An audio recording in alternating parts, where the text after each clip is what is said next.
And we're live. Holy moly, Edward, you look a little bit darker and younger today. What's going on in here? Jamil, can you hear me? Yes, sir. Oh no, is it you didn't hear my joke, did you? No. I said, Edward, you look a little darker and a little younger today. What's going on? I'm just joking, man. How's everything going, dude? Not too bad, not too bad.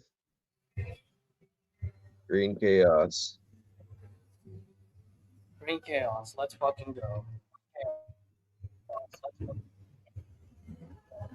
Let's do it. You know what I'm gonna do? I'm gonna do no charger today because that's gonna tell me when it's time to go off.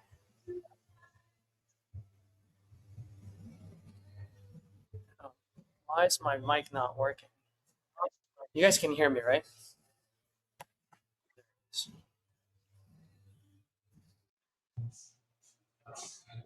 All right, much better.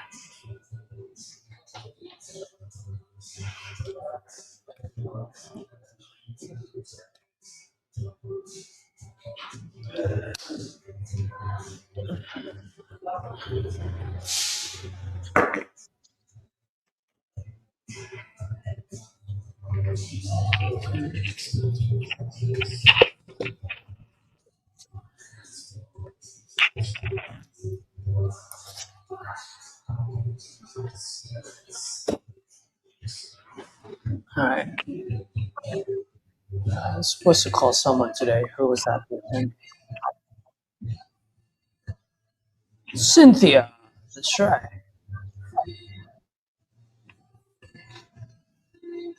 Hey, did you lock up that deal yesterday? I couldn't get him back on the phone, so I'm gonna try him again today. Nice.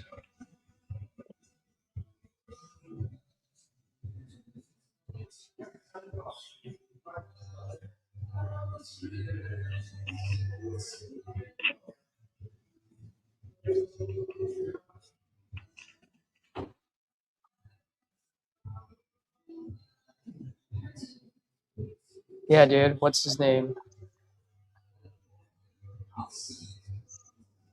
Tyler has a buyer for it.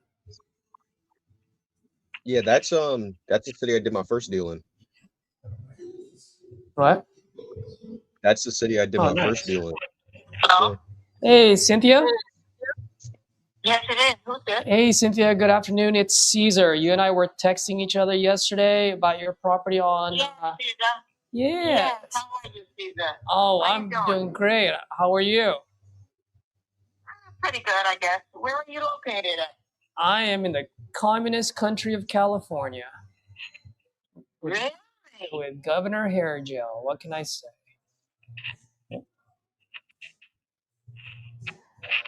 Cynthia, you there? Hello. Hello? Hey, Cynthia. My Wi-Fi is really spotty. I'm gonna call you back from my cell phone, okay? You can.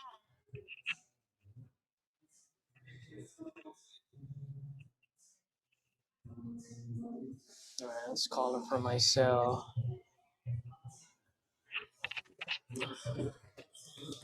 Where's my plot? Yes. Thank God it's here.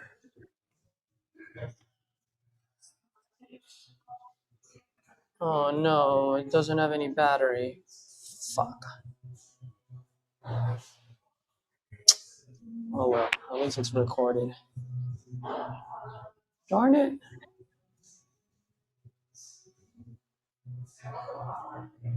Hi, if you record your name and reason for calling, I'll see if this person is available. Caesar. Thanks. Please stay on the line.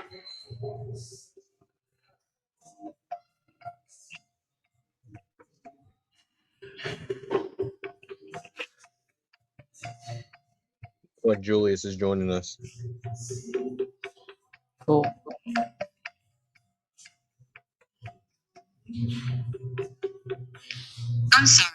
person is not available. Oh my gosh. Can you just fucking talk to me?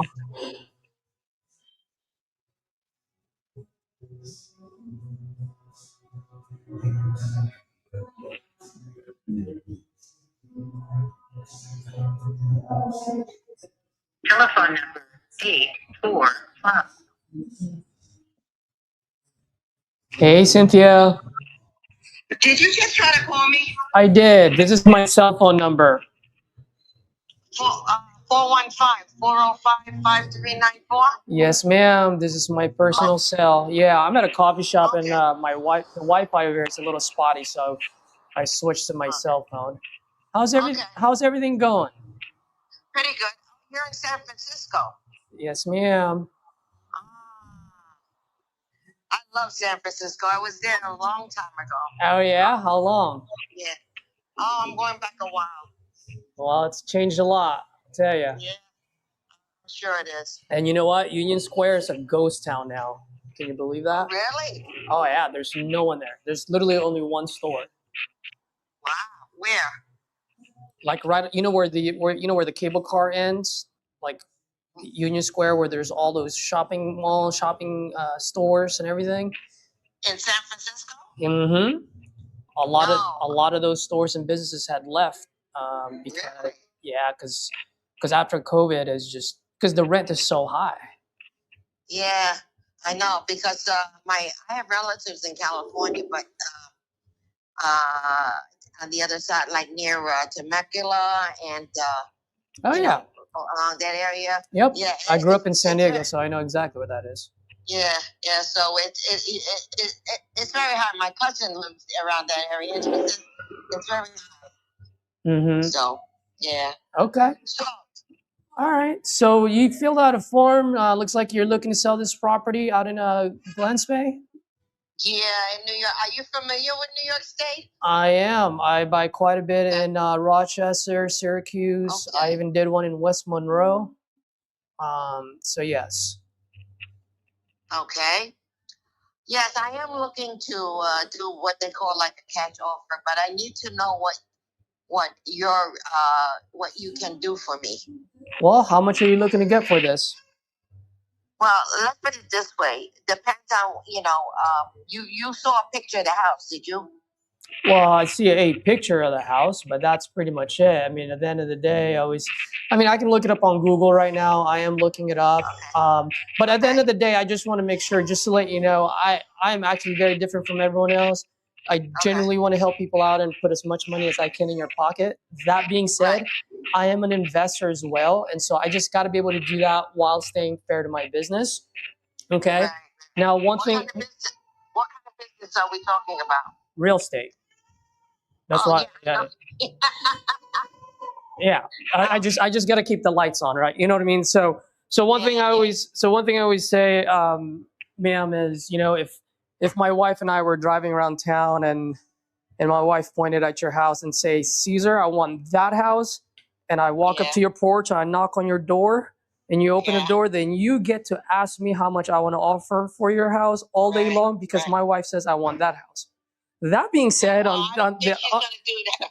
I don't know. think she's gonna- I know, but on the other side of that coin, you filled out a form saying that you want to sell your house. So then now I get to ask, how much are you looking to get for it? Well, right now the market value here, the house is in between. It's listed at $279,000. It is a one family house, but considering I do have a second level, but it's listed as a one family. No, well, how they call it, single level or Single whatever? family. Single family, yeah, that's what it's listed under. But there is an upstairs. There's you have to walk up a flight of stairs. You have to walk upstairs to get to 3 bedrooms, like that. But considering the house is, it could be used as a little summer house. People that come up for the summer and just or weekenders or whatever. I happen to be one that wasn't all year round. So, but like I said, it depends. I'm looking to at least get $200,000 for it. 200,000. Okay. But even though it's listed at 279,000. When you say listed, what do you mean by that? Is it on the market, or are you just talking about zestimate? Well, no, it's not. Before I decided to do a quick sale, I went and did a little bit of a search to see how much it would be. You know, I had a couple of realtors come up, and they showed me it's anywhere from 255 to 279. Oh, I see what you're saying. Okay. Yeah. So, I mean, it all depends. I mean, I do my homework too to see how much my house would be worth. You know That what I'm makes saying? sense. Absolutely. Okay. I get you now. Yeah, I just wanted to make sure if it was on the market or not. So no problem No, at all. no, I don't have it. I did not put it up for sale yet. Okay. I haven't done that because I wanted to, to see if I could do I've never did a quick sale. I don't know what it's about, things like that. Well, So Miss Cynthia, I will, at the end of the day, before this call ends, I will tell you, I will definitely help you out, give you some insight as far as the business goes. Whether we do business or not, hopefully I add value today and just help you as you go through this journey of yours, right? Whether we do business or not, that's just me as a person. I always say I'm a human being first versus an investor. And anytime I can help someone out, then, for me, that comes back to me tenfold at some point. Right. At least that's what my mom told me. I said, at least that's what my mom told me. Yeah, I believe the same thing. All right. So talk to me. Are you currently living here? Is this vacant? What's going on here?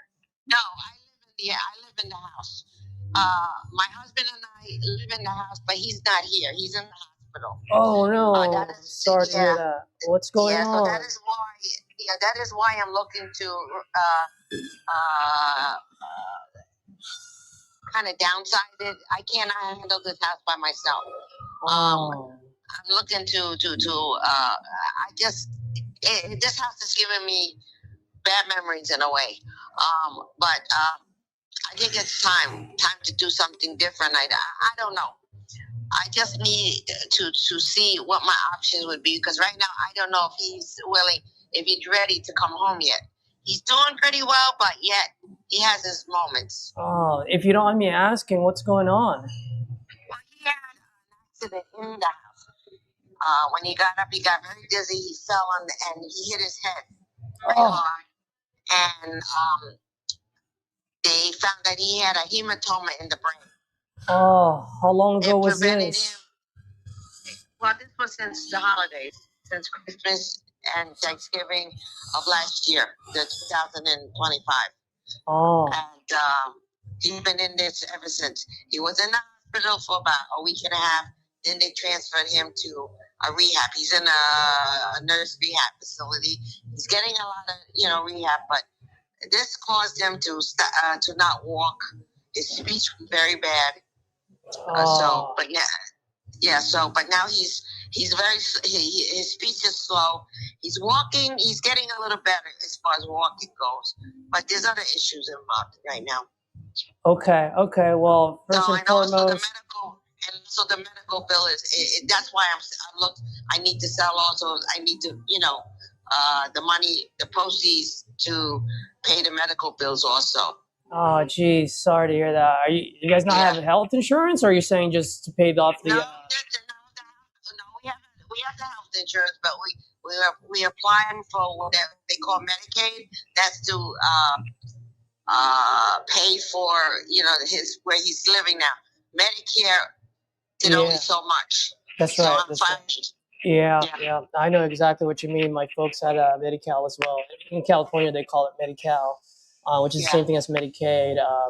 But yeah, you definitely. I'm no lawyer, so you definitely want to reach out to a lawyer. But I know in order to qualify for Medicaid, you got to liquidate your assets, and I think, if I'm not mistaken, I don't think you can have more than $2,000 under your name, or so, there's a certain amount that I don't remember.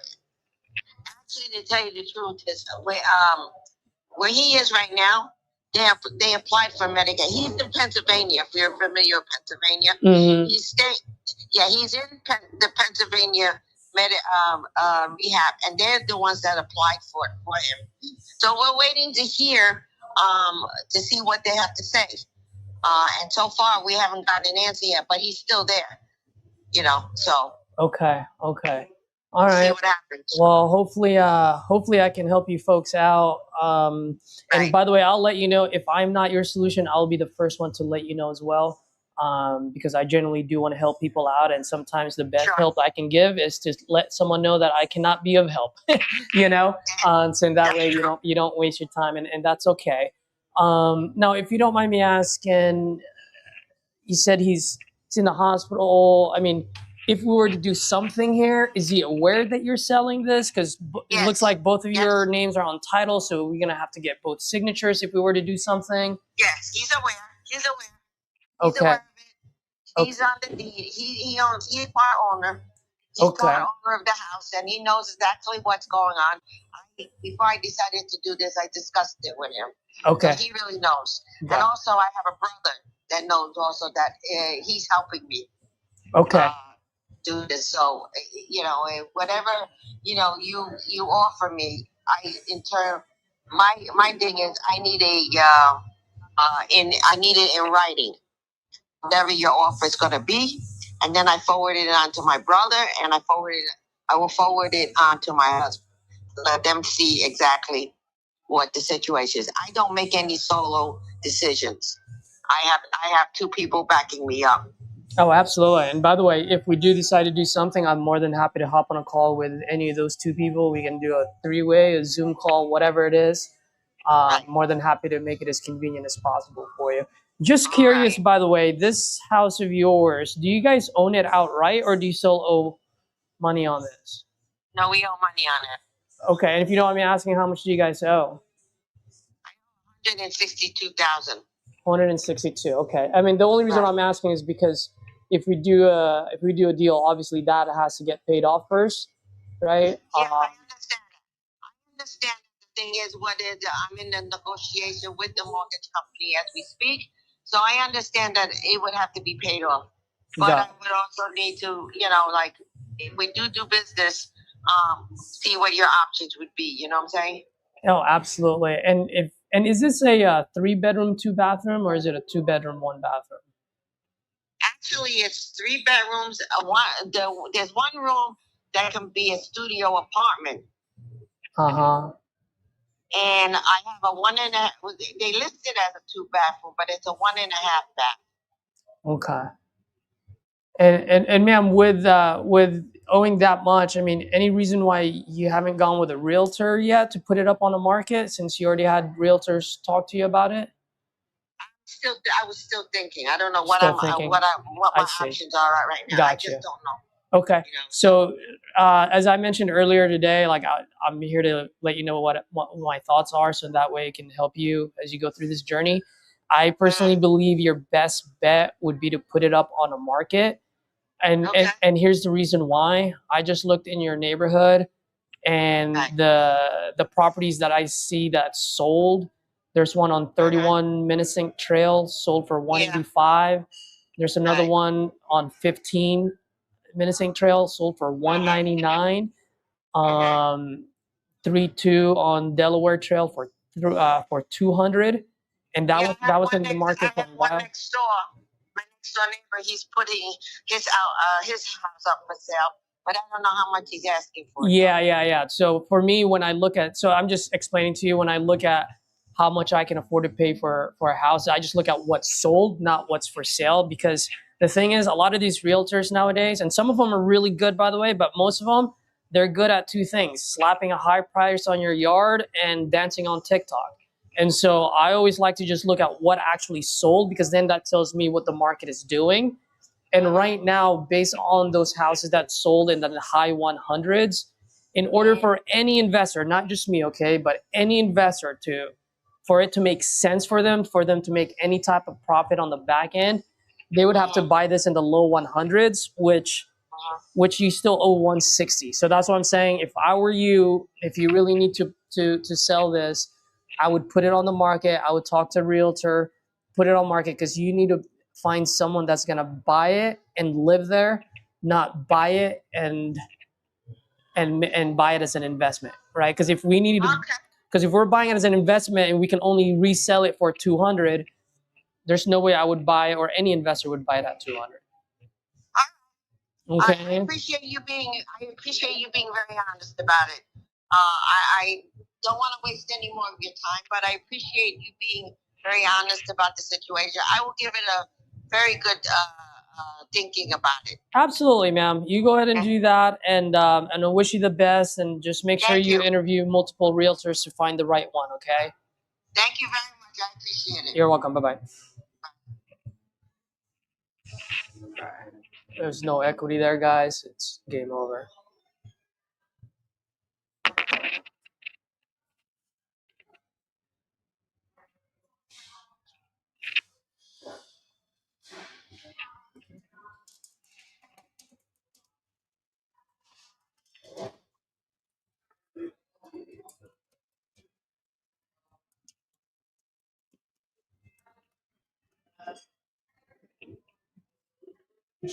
Jamil, are you muted or no?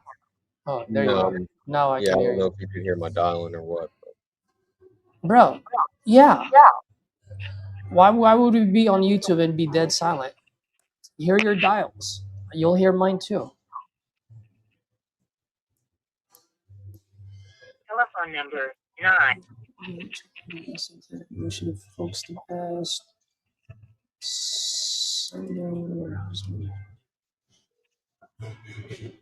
Mr. Mohi.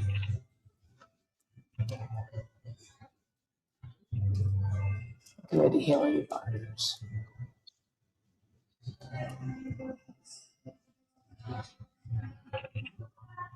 Let's go pray. Telephone number 97996976050. Can't take your call now. At the tone, please record your message. When you've finished recording, simply hang up or press pound for further options. Hey, Rodney, it's Mark calling about your property on Grape Circle. Give me a call back. I want to see if I can be a solution for you.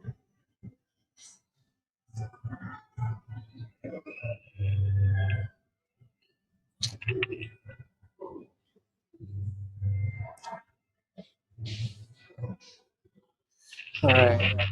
What do we have? Victor, how you doing, buddy?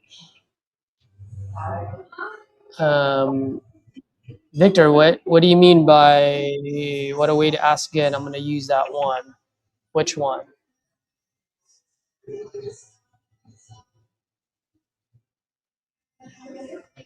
Bought the King Closer Formula Blueprint. Rafael. Please leave a message.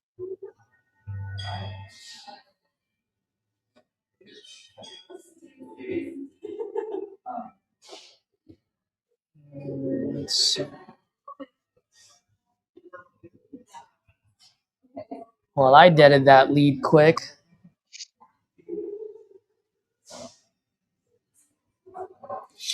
Justin Payne. This is Ida. Please leave a message. I'll call you back later. Thank you. Hey, Zaida, it's Mark. Give me a call back when you get this.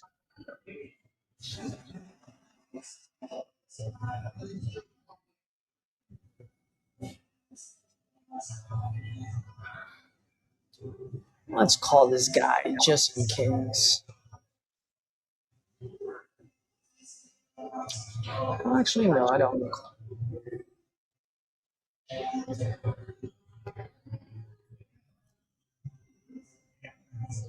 I'm gonna call some old ass leads. Let's see.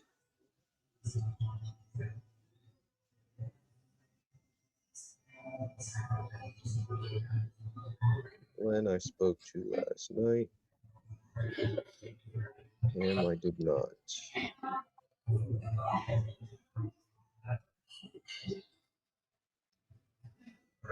Did you say you just got a new notebook, bro? Yeah, I filled up the other one. What's up? Yeah, I filled up the other one last night. Oh, when you said notebook, I thought you meant like a new computer, like a new laptop. No. You have reached.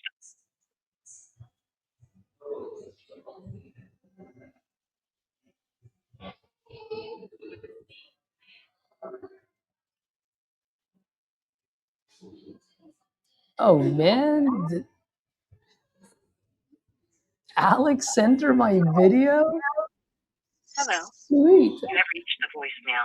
Please leave a message Oh, I am definitely locking this up. Press the pound key. Let's just hope she has enough equity.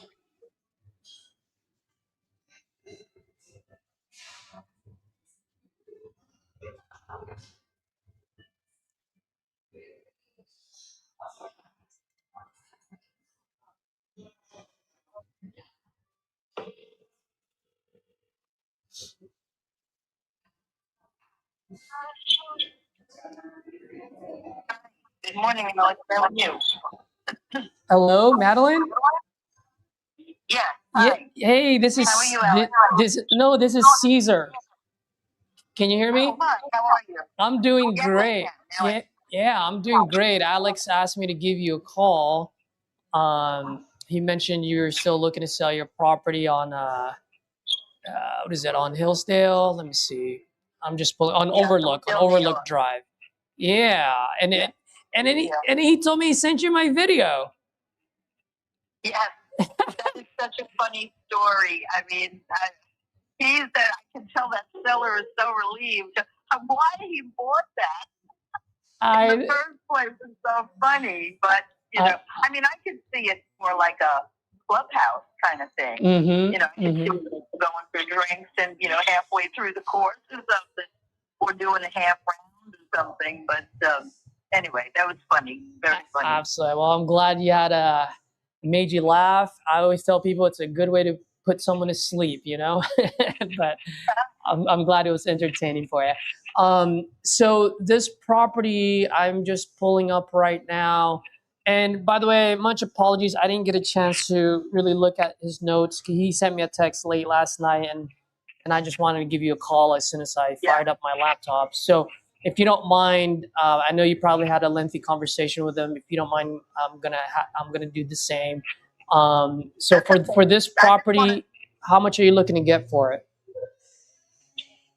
Well, so I'm sorry to just go through this whole thing. I mean, I know I have to take a hit by doing, like a price from an investor is going to be different than, a regular sale. Mm-hmm. But I had a very bad experience last year dealing with realtors.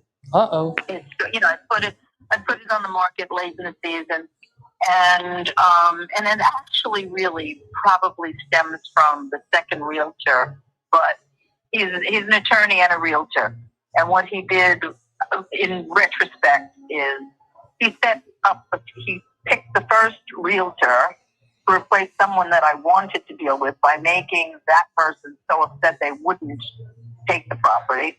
And then he picked somebody that I found out just a month or so ago that they actually they were caught doing precisely what I sensed they were doing, which was, illegal, which was, not showing the property in order to set it up where people could be pushed to investors. And then they would get not only my commission, but kickback from the investors. Well, it turns out they lost their license for a year prior to me dealing with stuff. Yes. So again, now, I mean, I feel vindicated, because it's that, the saying, I might be paranoid, but that doesn't mean they're not out to get me. Yeah, I know what you mean. Like, it was like, wow, I wasn't just being sour grapes because things didn't seem to go the way I was hoping for them to go. Wow. But anyway, well, I'm sorry to hear that. Shoot.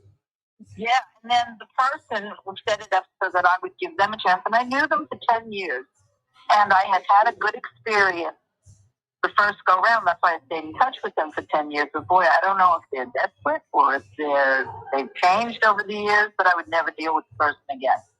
So anyway, I had a very bad experience, and I found out that he wasn't showing out because he was doing the same thing. And the way I found out was I had friends call, and, like, no, nobody's interested, too much money. And there's no lowest price you can put a house on. That's how people come and bid up. And get lost. Anyway, so, it was just a very crazy situation. And I had people call to say, like, is it really not? Because I'm getting calls from investors, but he's not even saying they're calling him. And, he wasn't answering the phone. The voicemail was full. And then if they called, he'd say, I'll call you back and set up an appointment to see the place. He never did it. So it was a very bad experience. So that's the reason why I don't want to deal with realtors. And so anyway, Zillow and Realtor, they have the house at high 8, low 4. The reason I know that's valid is because I was starting to consider, and then I didn't need to do it, a loan. You know, the point, you know, the ones where it's you don't pay any, it's you can only do a balloon payment. You cannot pay in increments. Yeah. So you don't have to have whatever, you don't have to do an income check or whatever. But and the loan got approved. Oh, based upon nice. The high 3s, low 4 range. Okay. And so that was good, but I didn't take it because I didn't need it. Okay. I determined I didn't need it, and I didn't want to encumber the house because, again, I wanted to use the house to pay off debt that I have so that I can, retire sooner than later. At least, maybe work part-time versus full-time. And so I put it on for $399 both times. And again, as I told you, it was, just crazy. So, and I mean that they did the comps and they said that was the right number, and that if we really wanted to push it, we could put it on for the low 4s, but you get more hits if you do it, $399. So we did $399 as soon as they got it. And I mean both of them. And one was for August and one was September through November. Well, the beginning of December, because it's very, it's the top of the mountain. I would have had to pay for plowing and shoveling of the porch and stuff to have people even see it. Mm-hmm.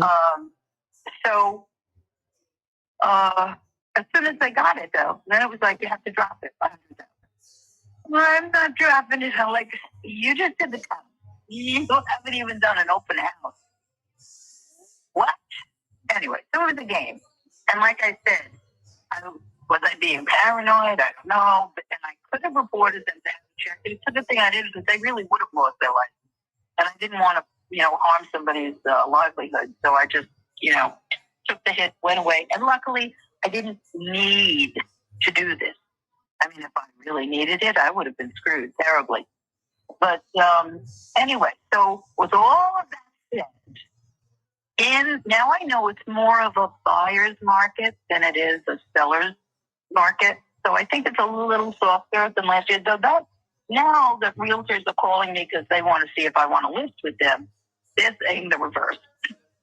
It's all a game. I know it. You're an expert in the field, but I would think I could get $375, $350 regular sale if I wanted to, deal with creative. And I'm sorry, I hate to say it. I just don't think. Maybe it's too small. Like too few people, too few homes. It's not like the city where thousands upon thousands of homes and hundreds upon hundreds of realtors. So, there's a lot of competition up there, and maybe, there's one hand washes the other or something. I don't know. But, so that's the long story. Sorry. Yeah, Get you to, I think, and the house is not, it's not a hovel at all. It needs a paint job. It needs an updated kitchen. Not that it, again, like even if I were using it constantly, which again, is very difficult for me. I can't really use it the way I did because I inherited a lot of animals when someone passed away. I'm, getting on in years, and and I love it up there. It's absolutely magnificent up there. But should I become ill, God forbid, I'm in Long Island. I can get to the top hospitals in the world on the Long Island Railroad in an hour, So it's like, I think it's better for me to stay where I am rather than flip. And, I had always thought and my husband who got to it, we always thought we were going to retire up there. But it's even more beautiful in some ways because money from New York has gone up there. Are you familiar with this area? You're on the West Coast or the East Coast? I'm in the West Coast. I'm still in the communist country of California with Governor Hairgel. But we have the communist mayor in New York City now. Oh my Lord! tell me about it. I know. So if you don't mind me asking, I mean, and you've seen my video with Frank, right? And I'm very transparent, ma'am. And if I'm able to help you out, I'll be the first one to let you know how I will. And if I can't, I'll be the first one to let you know as well that I will not be the solution for you. So that way you don't waste your time. Now, in order for me to really determine whether I can be of help or not, like, I mean, what is it that you're absolutely trying to accomplish by selling this? And the reason why I'm asking is because there's different ways to get the deal done. And I just want to make sure that I can be there and be a solution for you. Well, I'm trying to get rid of a home equity line of credit. Okay. Right, okay. I have the first mortgage, that's at 3.25 interest. So that's, and it's good, it's good debt, the first mortgage. The second one, I used it for various emergencies that had come up. And again, I'm very grateful that I had the ability to do that with the credit card. I don't even know how it's legal now. It's nearly 30%. I mean, it's insane. Mm-hmm. So once you're in debt like that, it's like very difficult to ever dig yourself out of that. Yeah. So, but even, so I've kind of, I had hoped that I was going to clear enough money to get rid of the home equity line of credit. But then I realized I'm going to get a really big hit with the capital gain tax because I bought the house 48 years ago. Okay. And for $40,000. So, I'm going to take a tremendous hit with taxes. So I have to, just accept that that's the way of the world. And we might be able to have a way around that. So we'll see. Really? Yeah. But we'll figure it out. Hold on, because I don't want to put my foot in my mouth. But I'm taking notes. So I'm circling capital gains on my notes so I can see if we can take care of that. Yeah, it's about, well, it's very easy. 40 from whatever. It's going to be huge. So let me ask you something. So for this house, do you have the HELOC on this house? Or are you talking about a HELOC on another house? No, my primary residence has the HELOC. Okay. I'm even looking at, there was a reverse mortgage company that believes that I could get a reverse mortgage but put both homes on it. So get the, combine the two loans and then do a reverse loan and keep the cottage.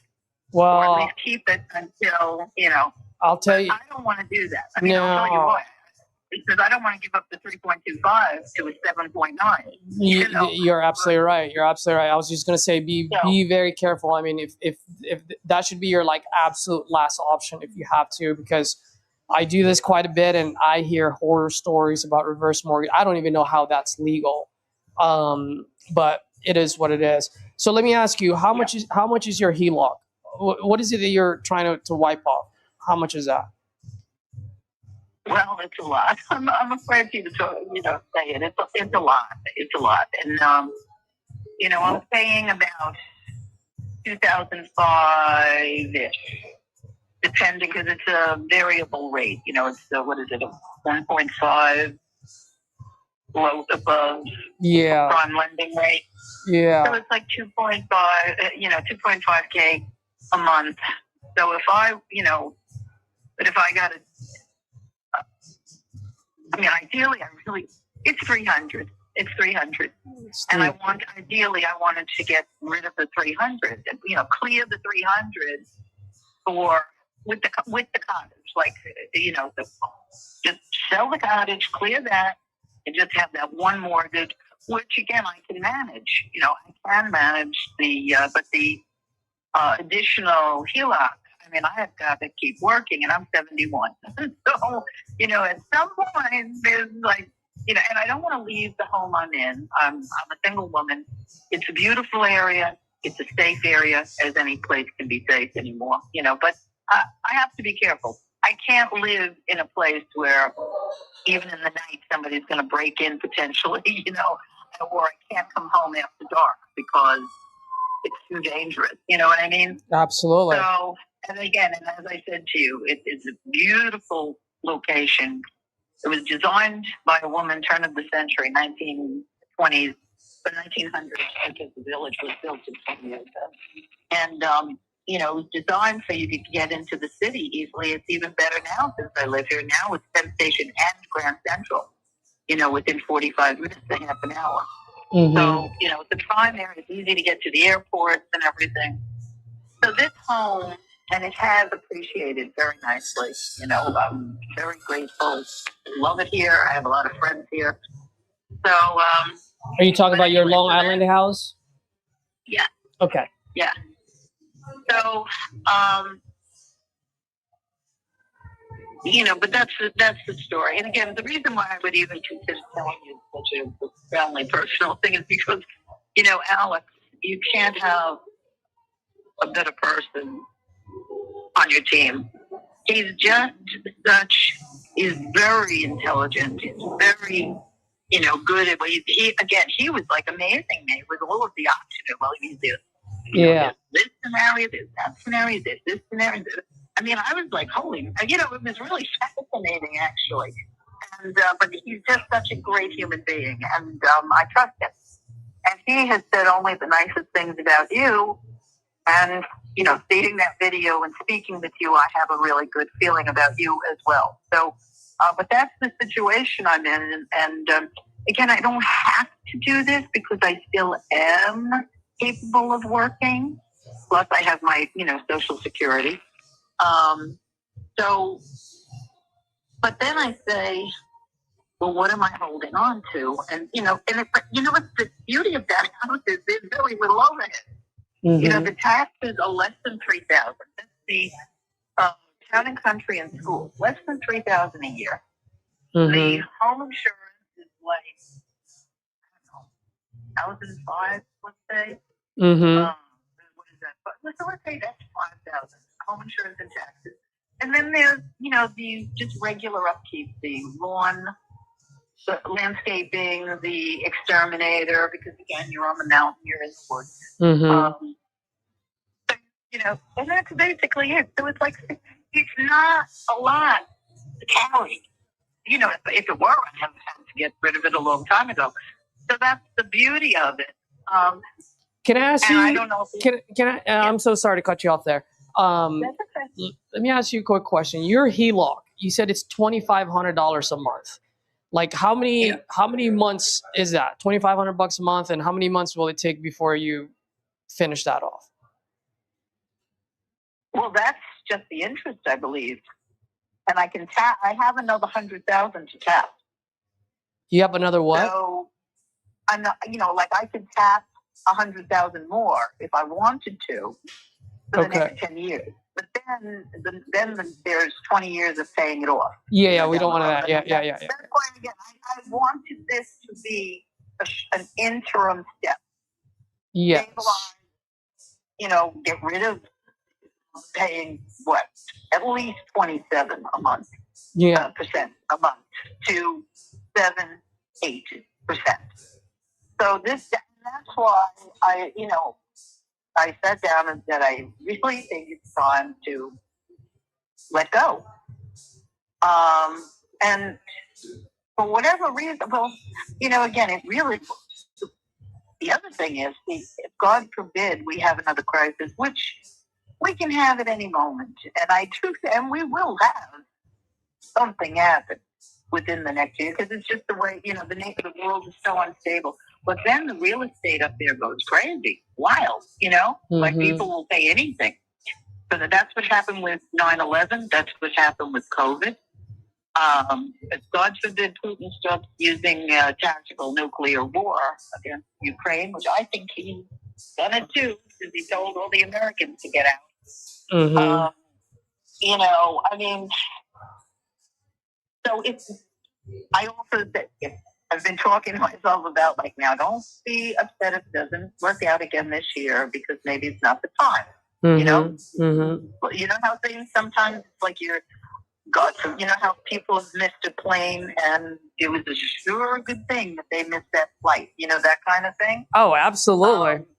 You know, things like that happen, and I do try to keep my mind open that way. You know, okay, if it's not meant to be, it's not meant to be right now. That's right. And I don't want to give, you know, I don't want to give the house away.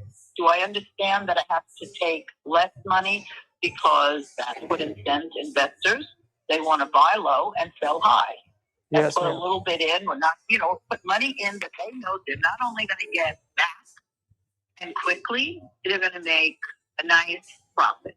Now, people making a killing, again, I don't want that on, you know, not me. You know, don't kill me to make a killing. That's right. So That's right. That's right.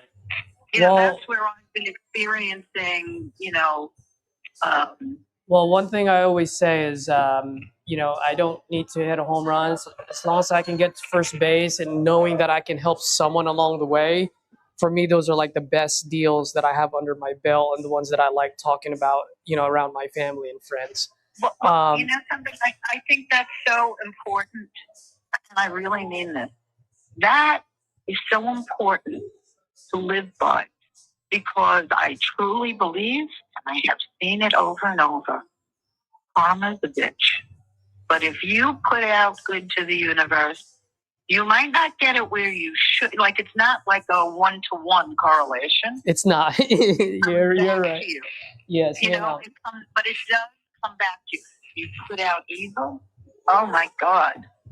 The things that I've seen happen to people that have been, you know, really living,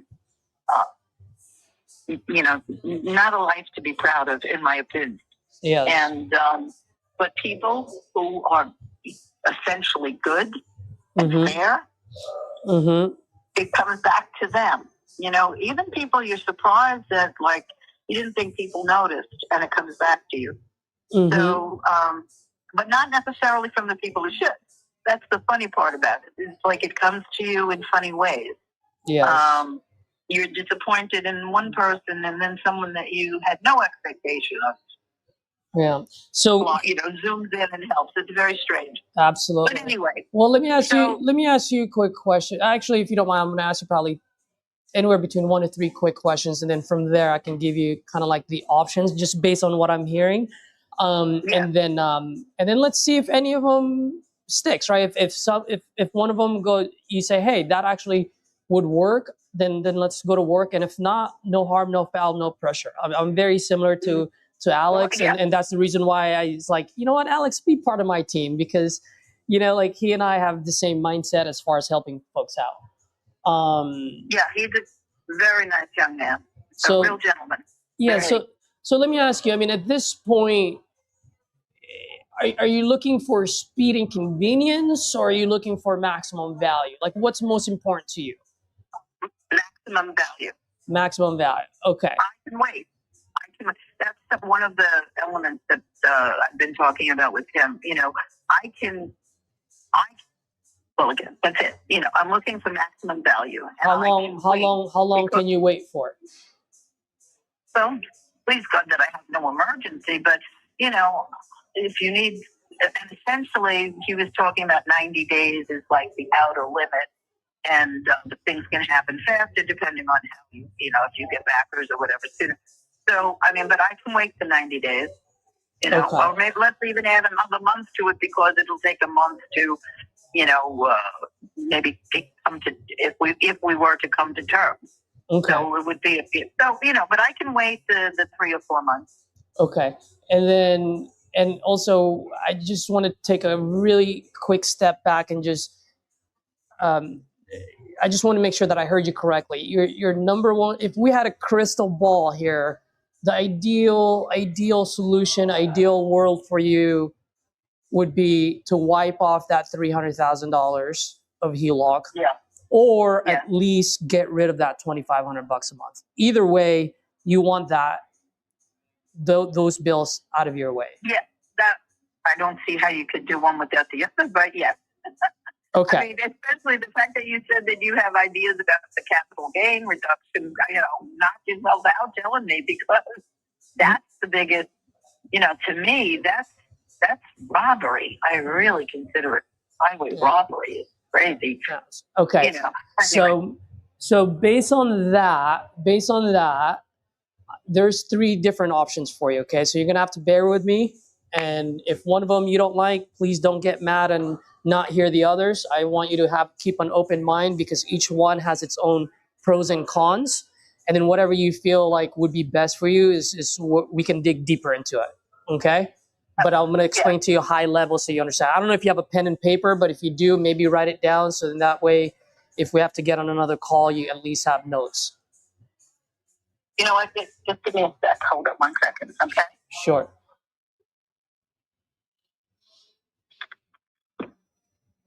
Gotta make sure it right. Right. Okay. Go ahead. All right. First option would be just get it over with. Everyone gets paid. Everyone walks away, and that's it, right? And that would be a cash deal.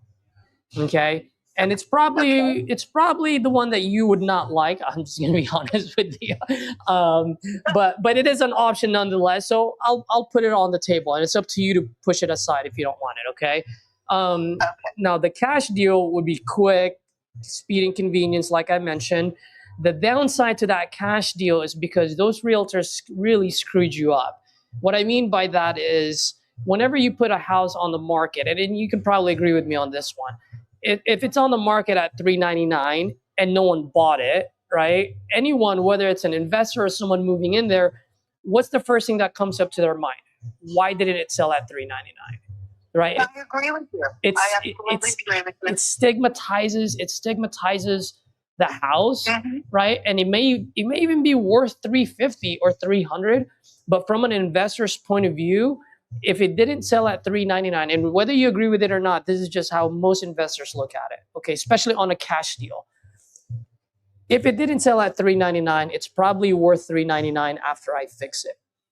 And so a lot of times, especially the partners that I've had established relationships with, whenever we see a property that's listed, if I were to buy that and I offer the seller speed and convenience, I'm only paying 40 cents on a dollar. So that $400,000, I'm only going to pay about anywhere between $160 to $200 for it. Because it got stigmatized. Right? So I'm not saying that it's worth that. I'm just saying because no one bought it at that much, that means in my head, I can only resell it for $400 after I fix it, but I got to put in all the work into it. And then I got to take the risk, and I don't know what the orange guy is going to do in the White House. If he makes a wrong decision, I might have to sit in the market for a long time. And the longer it sits in the market, the more it bleeds in my pocket, right?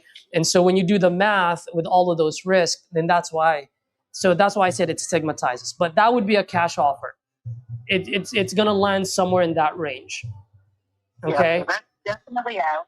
So that's definitely out, right? Now, can we get lucky, and can I find maybe an investor who only buys 1 or 2 properties a year and they're looking at it as kind of like an Airbnb? Yes, but it's still going to be probably in the mid 200s, maybe high 200s at the most for a cash deal, because there's value in speed and convenience, and obviously the trade-off is price. Okay? So that's option 1. Option two would be, this is where you can help with the capital gains. Now, I'm not an attorney, so you definitely want to reach out to an attorney, reach out to an accountant, and double check, do your due diligence, okay? But a lot of times when there's capital gains involved, the best way to sell a house, and there's the reason why Frank also did it, is with Frank, we sold it on a seller finance. So he's holding the note on it.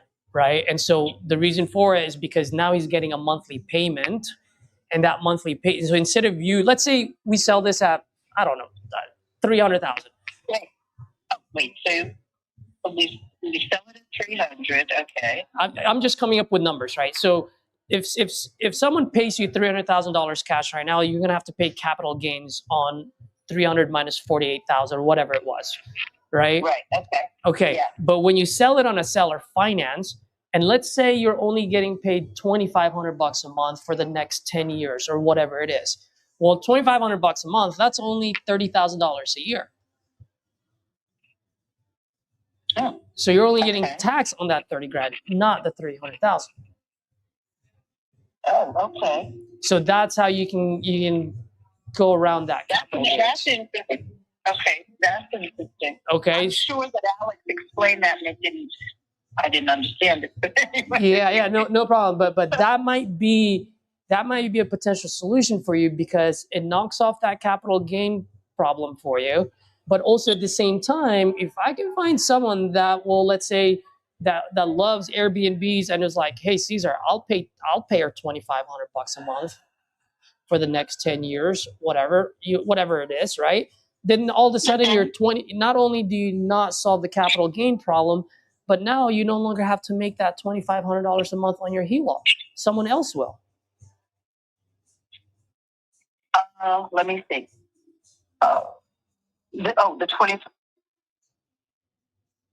Oh, in other words, I'm still the bank, though? Is that what you're saying? Yeah. So when you sell it on a seller finance, you're the bank.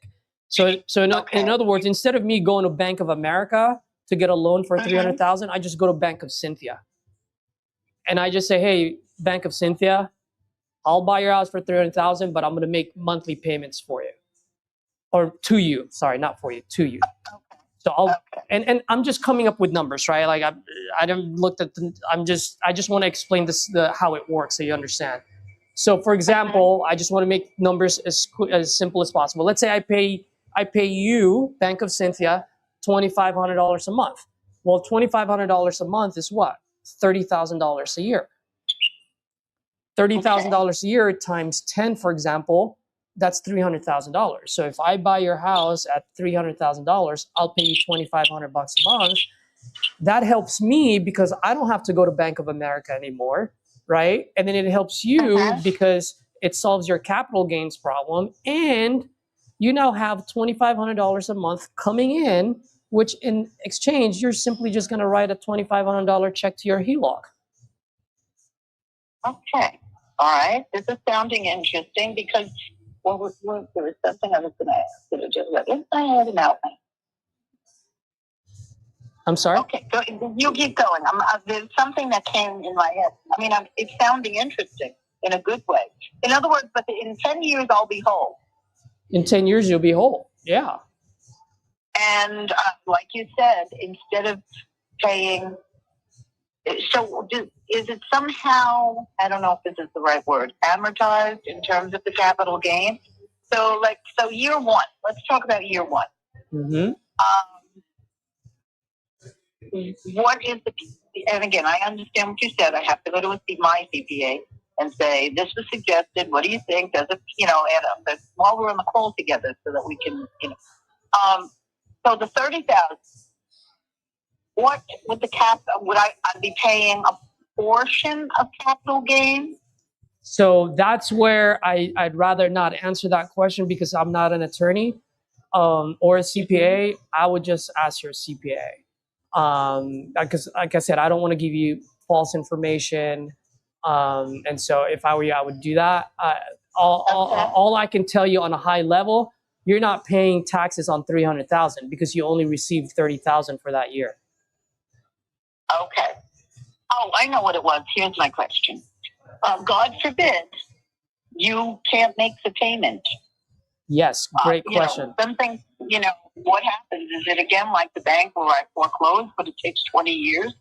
Yeah, no. What we'll do is we'll draft it. We'll put it in the contract where it's what do you call it? Deed in lieu of foreclosure. So every state's a little bit different. So with Frank, we did that as well. So, for example, the buyer for that deal, if he ever, God forbid, he gets abducted by the aliens and he misses a couple of payments, Frank gets the property back, gets the deed back. He doesn't have to go through the foreclosure steps. So it's quick. So it protects you as the seller. Oh, okay, because that's what I was going to say. Years back, in fact, I had a friend, I believe, committed suicide because of what the bank put them true about foreclosure. And it Oh was my Bank of God. America, by the way. Bank Oh, of America. sorry to hear that. They got a very, they were really horrible. And, you know, they would pretend they were negotiating, and if you pay the last month, they'll, you know, then everything will be clear and we can give you X deal. And so he would do that, and then it wasn't true. And this happened like 6 times, and next thing you know, he wasn't around anymore. Wow, sorry But to hear that. anyway, so, you know, now it's the reverse. Now it's the reverse because they actually, you know, Wells Fargo and Bank of America were really doing some ruthless, horrible stuff. And now it's the reverse, where now it's very difficult for them to gain possession of the home. So it kind of like it flipped around. But I mean, so that would be in the deal. It's like, what would it be? Like 3 payments weren't made, and then so automatically I get ownership, the title returns to me? Exactly. I mean, we can even make it 2 if you want, you know. Remember, you're the bank, so it's your rules. Well, no, that's, I mean, I just want to know what your... usually I'd say 2 or 3. Because 1 missed payment, I mean, anything can happen, right? I mean, whatever it is, Right. And that's I understand that. No, I understand that. Yeah. So if you want to do 2 or 3, then that's fine. Yep. Okay. All right. So now, okay, you're on the bank. You're the owner, buyer, owner/owner. And you're going to be, though, because I'm starting to understand your business from all of these conversations.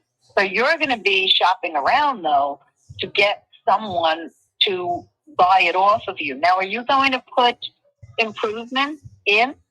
Great question.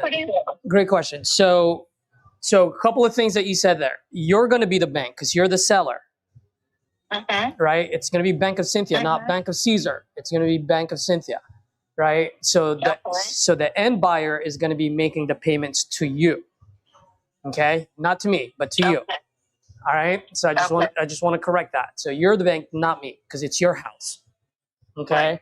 Now, for me, as far as this, I'm just looking at the market right now. There's really, for me, it's a little bit too far out there. So for me to be the end buyer on this, I just want to be, fully transparent with you. I won't be. So how I can help. I see. Okay. Yeah. So I thought you were going to be, and then you were going to be shopping it out. Well, so here's the thing. All right. I just don't want to get it all complicated. So let's say you and I make a deal on this, right? And then what I'm going to be doing is I'm going to be finding the ultimate end buyer on this one, kind of like what I did for Frank, right? What I told, if you watch that video, I told Frank, hey, Frank, I'm not going to be the end buyer for you, but I'll find one for you. So when I found the end buyer for Frank, Frank and I had a contract. And what I did was I simply assigned my ownership of that contract to the end buyer. So nothing changes. What changes is just the end buyer. The end buyer becomes whoever it is, not me. Okay. And I'm sorry. Go ahead if you were going to ask something. I'm sorry. So because you're not the end buyer, how long do you think that this would take to, let's imagine I agree to it. Let's imagine that. How will it take you to get a buy? Great question. So depending on the market and on the area, I typically move things very quickly, anywhere within the first 30 days. If we're getting up there where it's upstate New York, it's a little bit rural, it may take, I would say, 60. I don't foresee it as 90 days, but that's like the longest that I would.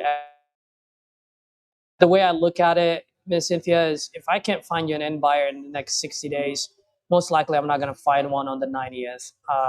Will I take a shot at it for 90 days? I would say I'd like to have that much of a runway, but I want to solve this within the first 30 to 60 days. Okay. But are you and I entering into an agreement? Well, I mean, if this is something that would make sense for you, then yes, because I'm not gonna work for free. Now, when I say work for free, I mean I'm not charging you anything for this. So how I get paid, just to let you know how I get paid is, let's say we do get an agreement, I do find an end buyer. That end buyer will either make me as a partner, so in that way when they fix and flip it, I get paid on the back end, or they'll pay me a referral fee, which in our industry we call it an assignment fee. So they'll say, hey Caesar, this is actually a really good deal. I like this. You either want to be a partner with me, or I'll just pay you, a few $1,000 for bringing me a good deal. And that's how I get paid. So nothing comes out of your pocket. All right. The reason why what concerns me about you not being the end buyer. What if somebody claims to be an investor, claims that they're going to improve the house, thinking nothing, and the thing starts to deteriorate? And now it's become something like, we buy ugly houses when it's not. It needs the paint job, it needs the update of the kitchen, actually what it really needs, which I didn't understand before, is because it's the way costs work, and because it's rural. My house is the unicorn on the mountain. Mm-hmm. It's the one bedroom, one bath. Mm-hmm. Whereas other places is the norm. And you have millionaire neighbors, 3 bedroom home, not one. Mm-hmm. So that's the thing and you can easily make it. But here's what my point is, that if you're not the end buyer and it turns out to be kind of like a person that doesn't have means, and essentially they couldn't get a loan from the bank, so they need a place to live, they buy this, and it just deteriorates. It just gets run into the ground. Isn't that a concern that I should have? It can definitely very well be a concern. That being said, I've been doing this for quite some time, and before we find any end buyer, like, we vet them properly. I mean, I ask for proof of funds. I ask them for their previous projects, what they've done. I mean, it's not just a willy-nilly thing where it's like kind of like a guy walking down the street of New York with his trench coat going, hey, you want some Folex? You want some Folex? You know what I mean? Like, this is a process. And I mean, I've got a team that will make phone calls. We'll vet them properly. Yeah. You get my point, though. Oh, 100%, man. 100%. And at the end of the day, if they're paying $2,500 a month, I mean, they've got some skin in the game. They're not going to want to put $2,500 a month and then not put any grease in their elbow, so to speak. That actually is. Thank you for bringing that up. But wait a second. No, actually, I'm working. It's working out in my head as I'm talking. So that's why I stopped. Because I was thinking, well, yeah, skin in the game. That's what a down payment is, and that's what we're not talking about. But if I get the house back automatically in terms of title for missing 2 months, is it consecutive, or I guess it would be just 2. Yeah, it would be 2 consecutive. It's done. Yep. Or it does have to be consecutive. It shouldn't just be consecutive, because otherwise they could just pay me this one and then they don't pay me that one, and then it's got to be that they miss 2 if they miss 2 payments, the house returns to me. It does not have to be consecutive. That's your Bank of Cynthia, your rules. So if that's what you want, that's what we'll put on there. Yeah, you get my point. I mean, if 100%. It's a constant, if it's a constant thing, well, then I'm the one sweating. Yeah, you don't want to be sweating.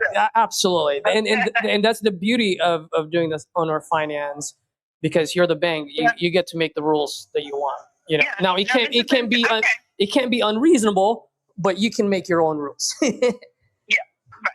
Okay, so go ahead. I'm sorry. You could continue. Yeah. So yeah, just to answer your question, we do vet our buyers. Like, for example, Frank. I mean, the buyer there was Claude. I mean, Claude is a nationwide buyer. Has been in the industry for 30 years. I do quite a bit of business with him. And so yes, it's not just going to be a willy-nilly guy walking down the street, asking if you want to buy a Folex. Yeah, and so that's how that would work. I like that one for the capital gain component. Mm-hmm. So, and I like that, like you said, if they take a long, I can't imagine they're just not going to improve it, because when they improve it, they can sell it. And that's where, for me, it would be cash flow and aggravation. Oh, by the way, if they fix it and flip it, right? If they flip it instead of keeping it as an Airbnb, if they flip it when they sell the property, guess what? You get paid first. Okay. Yeah, because you hold the note. Because you're the first lien. Like right now, you have your 3.25% interest rate. If you sell your current house, doesn't that loan get paid first before you see any penny? Yeah. Yeah. It's the same thing. So so Bank of Cynthia gets paid first. Oh, and you know what? The likelihood of them doing that is very high, because once they improve it, then people are going to want it for year round, even because it's the primary. Yeah. Absolutely. Yeah. Now here's another thing. So let's say they decide to keep it as a rental, like as an Airbnb, because it's the top of the mountain, it looks beautiful, right? If they keep it as an Airbnb and after they fix it, they spruce it up, they decide to refinance it. Let's say the interest rate is better and they want to refinance it. Guess what? You get paid first because you hold a note on it. Oh, okay. Yeah. So whether they refinance or sell it, I get paid first. That's right, because you hold the first lien on the house. Okay. Yep. So do they have 10 years? Yes, but if they sell it or refinance it within those first 10 years, guess what? You always get paid first. Which, so then there goes I'm just, following your logic here. But then there goes the capital gain benefit. But throughout the years, throughout the months, you haven't been paying your HELOC for $2,500 a month because someone else is paying it for you. Correct. Correct. So, and then at that time, let's say they refinance it 3 years down the road, or they sell it 3 years down the road, whatever it is. Well, instead of the original amount, now it's whatever's the leftover is, right? And then now you have to pay that. So, so that's how I think would be the best way to go about it. So that's option 2. Option 3 really would be kind of like a combination of option 2. But before I move forward to that, I just want to make sure to take a quick step back and make sure that you fully understand everything we discussed. And if you have any questions or concerns, please fire them away. I think I'm following you, but I'm wondering if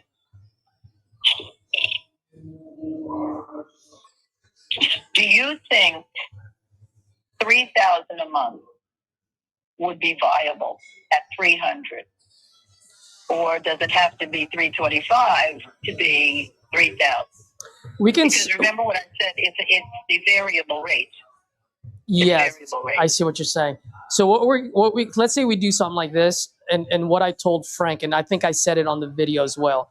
It's going to be a ping pong match, right? Like once I find an end buyer, yes, they want to get their most favorable terms, and guess what? We're going to want to get the most favorable terms on our side, and it's going to go back and forth. And I'll do all that talking there, and just to make sure that we hit it on a point where it's favorable for both sides, where it makes sense. So we can go a little bit higher, and it really just depends on how much. Just to give you a simple answer, it really just depends on how much they can rent it out for as an Airbnb or as a long-term rental. And then so they're going to come back to us with how much. I'm sorry? I'm sorry for interrupting you. Go ahead. Yeah, so it really just depends on how much they can rent it out for, because then from there, they'll just do the math backwards, right? They'll reverse engineer to see how much they can afford per month. You know why? What I was going to say before, I didn't mean to interrupt you, but they're going to easily, with improvements, easily, like 5,500 easily if they add a bedroom. And do the kitchen and paint it. I mean, that's one bedroom, not even like making it the 3. Because you have Catamount, you have Butternut right there. Catamount with an aerial car. in the summer. That amounts to ski resort in the winter. And Butternut is, about 5 miles away in Massachusetts or Connecticut. Because again, it's this tri-state area for Connecticut, Massachusetts, and New York. Yep. And it's year round. And if you want to look up Hudson, I'm only like 3 or 4 miles from Hudson. They're calling it the New Brooklyn, the upstate Brooklyn, because of all the money from Brooklyn. So it's and Great Barrington is a cultural center, and so the wealthy from New York and Boston being up there, so they're going to when they do that easily. That's why even the 3 is per month versus the 2,500. That it's reasonable, very reasonable. Yeah. So if they can if they can push the rent to like 5,000 or 5,500, then I can see the 3,000. If they can only rent it for 5,000 or less, then they're probably going to want anywhere from 2,000 to 2,500 bucks. My main goal is to just wipe off that 2,500 bucks a month for you. Right. Even if that goes up later on, I mean, you're saving 2,500 bucks a month right now, right? And so you can, all that savings can help offset some of that increase in the future. And so it really just depends on how much they can rent it out for, and that's just for full transparency on it. Okay. All right. Okay. Now the third option that I have, if you don't mind me, is it okay for me to go over the third option? Yeah.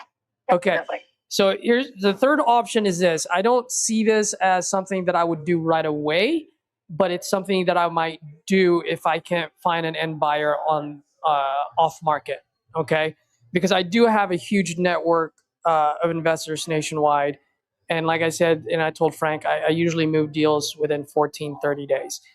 If we get to that 30th day and I'm getting no feedback or whatnot, then at that point, I might have to switch to what we call a novation, which allows me to put it on the market. Now, at the end of the day, you're still the seller. You still own the house.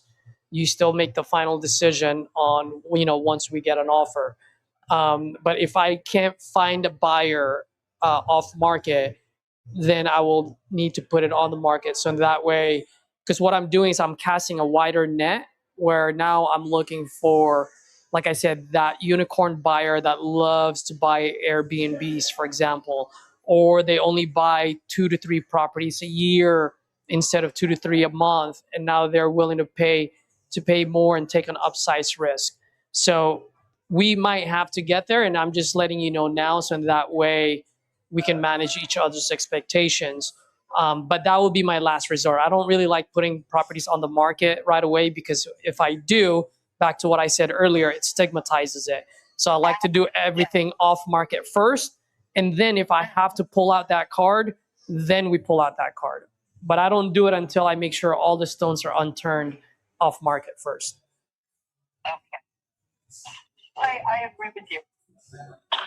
I agree with you, because again, that was the sticking point that I had with Alex. He had discussed with me is it numeration? No, it's called novation. Novation. Oh, novation. Okay. Okay. All right. So, but that was the thing. It's like, well, I agree with you. Last year, my house wasn't given a fair shot, and it, became tainted by not selling, and because luckily, and I haven't. I was thinking, if I don't want to put it on the market this year, because it seems like things are softening. They might get worse next year. Who knows? But I was thinking, well, just hang on and see what next season brings. And again, God forbid there's a crisis in the world where people want to get out of the metro area. If this price is double overnight. You know what I mean? Like done. Which is a terrible thing to contemplate, but I'm just saying it's a reality. So, but my concern was, you put it on the market. Now it really stinks. People don't know that, the everyday person doesn't understand, just to them, like you go into a store, And the thing is $100 today, and tomorrow you say flash to $3. So what's that on the food? I don't think I'm buying that and eating it. Like, no. So they just get completely turned off, and so then that really hurts the the reputation of the property, which it doesn't deserve. It deserves the reverse. That people should see the potential, not the downside. If they can put a tennis court and or a pool. There's enough space, and then you can clear some additional land that you have 3 acres of it, of the 4.5 acres, and you could have also, the place for children to run around and play. Play ball and stuff like that, or have a party, have a big outdoor party up there. So, God, when I talk about this place, I just say to myself, I wish I were younger. I could just do it. Yeah. Yep. City and move upstate, because that's really where my heart is. I mean, my village is like a little oasis of, like a New England town. In the middle of, I'm 2 blocks from the Queens border of New York City. I'm in Nassau County. So, but it's a beautiful suburb. It really is. It's a beautiful suburb. But, you go 2 blocks and there's inner city, with the Dollar Tree. But again, it's very convenient because you have Dollar Tree, CVS, Staples, a block away. Yeah. But I agree with you that, the novation, the thing that worried me is, well, if you think $3.99 with no sale, it's only to imagine if you put it on for $3.50 and it doesn't sell, Yeah. Again, there will be people. There it is. Look at that. 50,000 off. Uh-oh. Exactly. That. Exactly. I mean, again, that's the majority of people who have no vision. It's interesting because a paint job makes people feel a little warm and fuzzy, and then the boards underneath are rotted and decaying, and the pipes are what do you call it, twisted or whatever, leaking. But that paint job and that lawn mowing, really, that's stealthy. So strange. But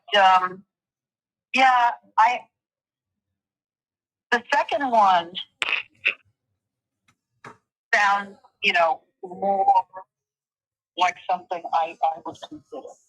I would have to talk to my CPA about it, and my attorney too, about like the how likely is it if they miss 2 payments, period, whether they be consecutive or not, that the house automatically returns to me. The title returns to me, and ownership.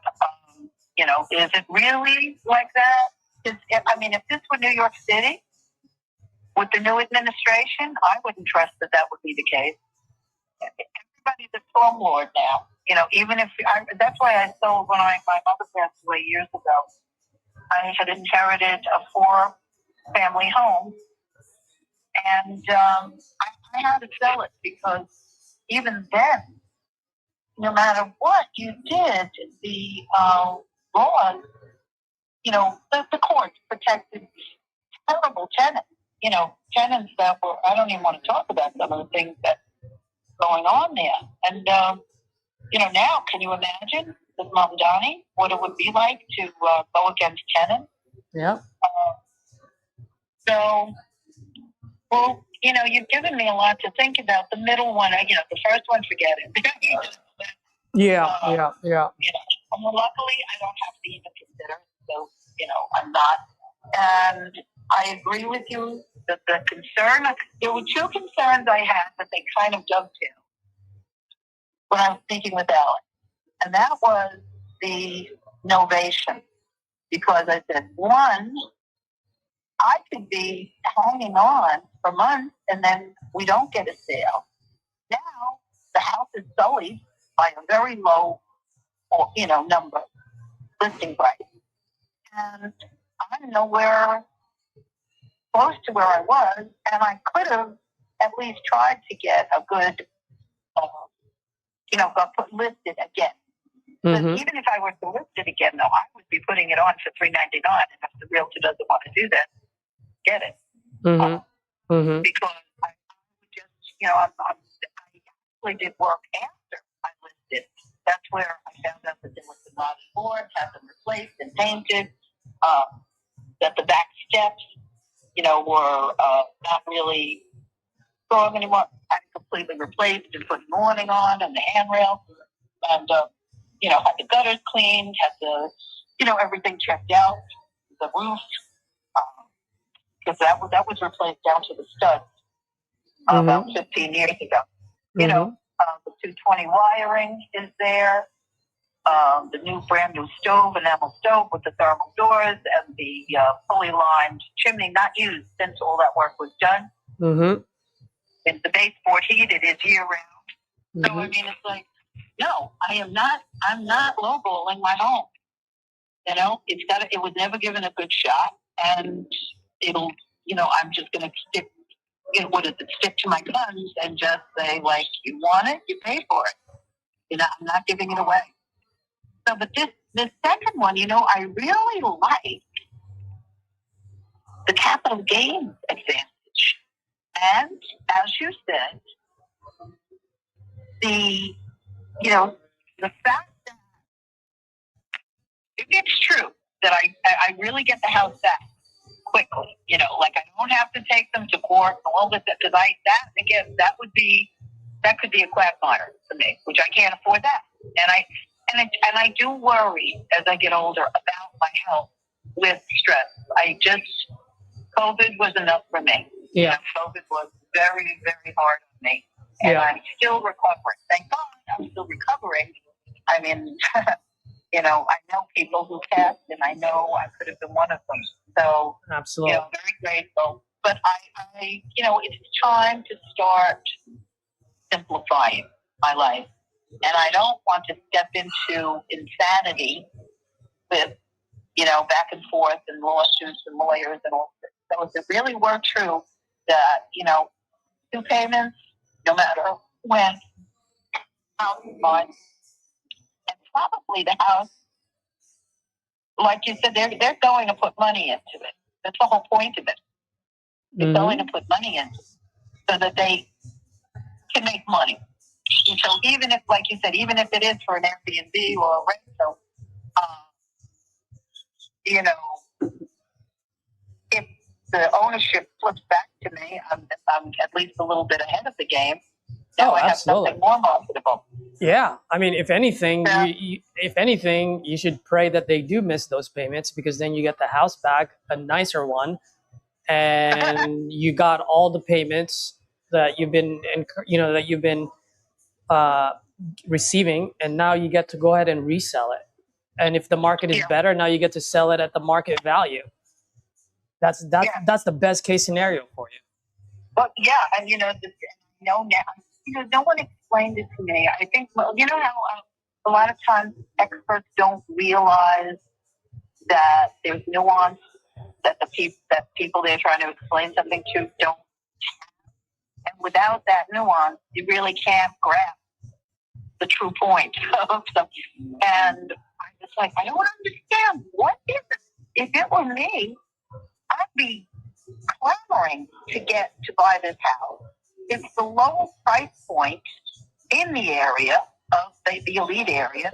These 1-bedroom homes are in the trailer park areas, right? So it's like, but I can go and have a cottage on Millionaire Road. And I, and that was the thing too. Over the years, we improved it. The new flooring, and taking the ceilings down to expose the cathedral ceiling. I see that. And Miss Cynthia, these pictures are from last year, right? So this is how the house sits right now, right? Oh yeah, yep. It's exactly how it is. The 8, the 8 pictures where it says I don't own the rights to them. Those were the pictures used on the the first one, and this is before any work was done. Okay. So look at and even then, that's the house prior to a paint job. Yeah. And you can look close. You can see there's peeling here and there, a little bit of peeling. But I mean, it's not like, you can see the boards are solid as rock. All of the rotted wood panels were removed. Yep. And replaced and painted over. There was a shed. Oh my God! I don't know what they must have added. When somebody a handyman, what is it? A do-it-yourselfer does something, and they must have used the cheapest wood on the planet or something. Well, anyway, this shed at the back of the house, for tools and this and that. It was probably like 3 by 4, and then like 6 feet high or something like that. I mean, that thing just rotted. That was like toothpaste. Removed it, and I said, "Well, how was the wall behind it?" He said, "The man who did the work. He was great. He disappeared." I have terrible thoughts. Absolutely. Well, Miss Cynthia, let me ask you this. I'm sorry, what? Yeah, I'm sorry. I didn't mean to cut you off there. My the Wi-Fi was a little bit spotty. I thought you had stopped talking. I apologize.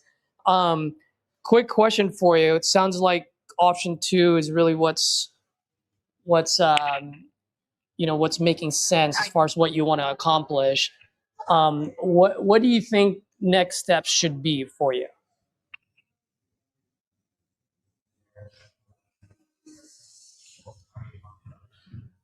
Hello? Miss Madeline, you there? Uh-oh, Miss Madeline. Can you hear me?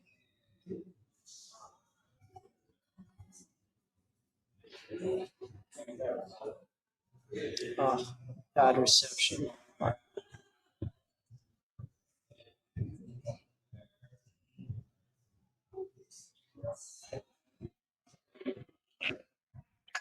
Hey, Miss Madeline, can you hear me? Yes, I can. Okay. I was asking. What do you think? It sounds like option 2 is out of all the 3 options. Option 2 feels like it's what's really going to help solve a lot of things that you're trying to solve here. So, what do you think? Yeah. What do you think next steps should be? Well, I'd have to talk to my CPA and my attorney. Component, like what are the tax advantages for and is it true that it would be an automatic shift of ownership, or would it be a legal quagmire potentially? But if both got answered in a positive way, then I would probably do it. But that was the thing. Let's imagine that whomsoever buys it, they're very happy with either taking it to live themselves or Airbnb-ing it or renting it out. Is there ever any way for me to get out of it? If they don't. I mean, it's 10 years to pay it off though, right? So it would be 10. I'd be committed to this for 10 years potentially, right? Potentially, yes. That's if they don't that's if they don't flip it or if they don't refinance it. Yes. Okay. Given what I've told you, do you think there's any danger for me? So the only danger on these kind of things, like you said, you already pointed out, is the concern is what if they stop making payments? But that's why we're putting the deed in lieu of foreclosure performance clause onto the contract, so in that way you're protected. And what I can do actually is, here's what I'll do, Ms. Cynthia. I will send you I will send you the agreement that I sent to Frank, okay, which will spell everything out. Forward it to your CPA, to your attorney, whoever you need to forward it to. Make sure that they have my information. They can always call me and ask me. And then we can redline what we need to redline. There are some that are flexible that can be redlined. There are some that I just won't, right? But either way, more than happy to have a conversation with your attorney. We want to make sure that you're protected as a seller here, right? And that you're the bank, so we want to make sure that you're good. That being said, like I said, whatever the terms ended up being later on, like, it needs to be favorable for the investor as well. There's got to be a way for them to make a spread, because otherwise they wouldn't buy it, right? So So it's going to be a ping pong match, but I think the first step right now is one, I'll send over that agreement to you so you can go ahead and forward it to your attorney, whoever you need to forward to. You do your due diligence. And let's say we redline it or not redline it, whatever it is, as soon as you get a green light from your attorney saying, hey, actually, this is a pretty darn good idea. Let's go work with this guy. Then that's when I go to work, right?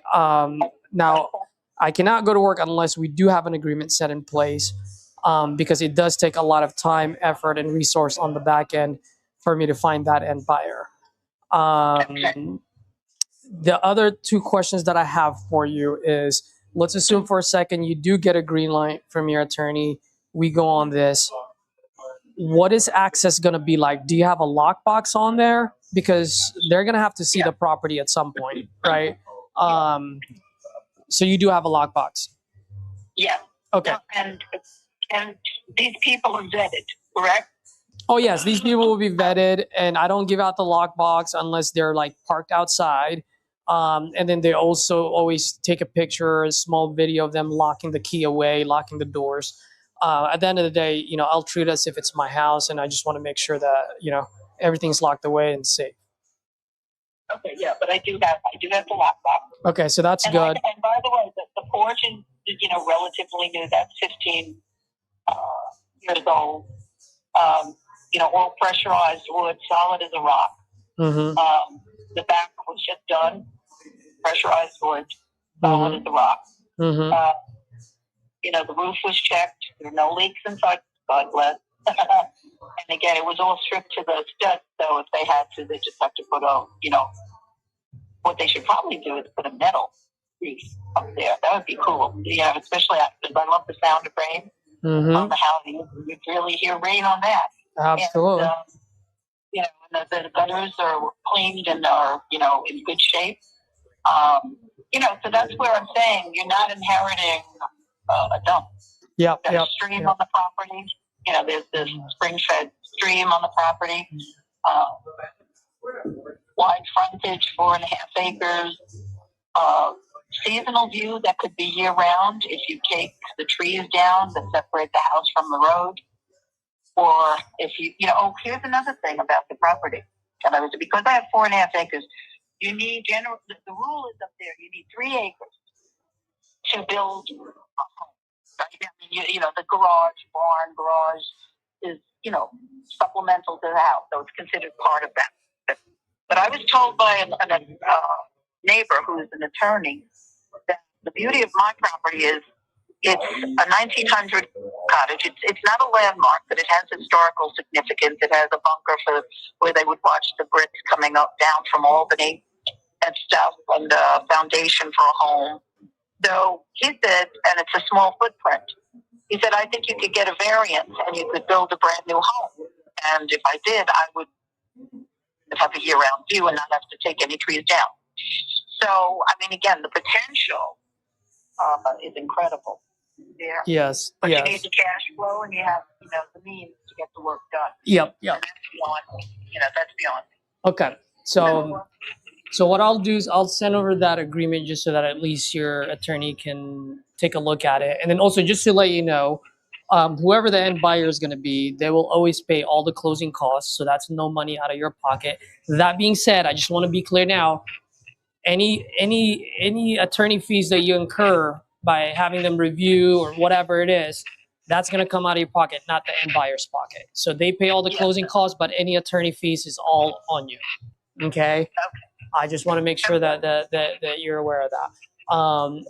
And so just to let you know how the process works is, once everything is finalized, meaning you get the green light from your attorney, you sign the agreement, I sign the agreement, then that's when I go to work. That's when, I open title with a title attorney, make sure that we have a clear title. While title is doing what they're doing, then that's when I'm going to start marketing it off market, not on market, but off market, to all the end buyers that I know within New York who loves to do Airbnbs and all the other stuff. And then they're going to, I'm going to send them pictures. They're going to, run their numbers. They'll do walkthroughs, right? And then obviously they're going to come back to me, letting me know like where they need it to be, whatnot. Either way, you're always going to get honest feedback from my end. So in that way, we know exactly where end buyers stand and why they need it at a certain price point or whatever the terms may be. And like I told Frank, a lot of times when it comes to these things, it's going to be a little bit of a ping pong match, right? Because they want to make sure that's favorable to them. We want to make sure that's favorable to you. At the end of the day, the best deals are when both parties walk away just a little bit upset or a little bit sad, right? And that's when you know you made a good deal. Because at the end of the day, it has to be a win-win situation. So that means you have two levers to pull on.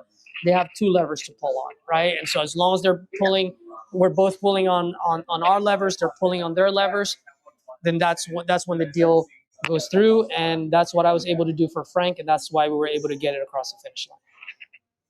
That really is a great story, too. I'm telling you, I just, you can tell that he really appreciated you. It just that comes through so clearly. I could have been screwed. What the hell? And you came through for me. So it's a very nice story, and it's again what Alex was saying, that he thinks very highly of you, right. How you engage with people and do business. Okay, so for now, if you don't mind, I'd like to just, because when I send over the agreement, I just want to I'm going to put the deed in lieu of foreclosure lingo on there, so that way your attorney can read it over. If they want to add whatever they want to add to make it favorable for you, by all means, they can redline it and they can show it to me. And it's going to be a work in progress, in other words. Okay, but this is the deed in lieu of foreclosure that I typically do. But once again, go ahead and send it to your attorney and they can do whatever they need to do with it. Okay. And that's what I wanted to tell you. The title has my mother's name on it as well as my own. My mother passed away 28 years ago this coming September. And we had joint survivor. Like, do you have any siblings? No. And it also was set up that, joint survivorship. That's it. So if she died, I inherited it. If I died, she inherited it. And I have the death certificate. I just want to tell you, just so I'm anticipating the question you asked. Well, thank you. I appreciate that. Every time I refinance, that came up, and it was a quick, just we needed the death certificate. Yeah. Title will figure that out and let us know. So now let's just talk about terms real quick, because when I send it over to you for your attorney to review, I just want to make sure everything's spelled out. So right now, because he had it on the market for $399, okay, I'm just gonna let you know right now, it is gonna be very, very, very, very difficult for me to find an end buyer that will pay $399 for it.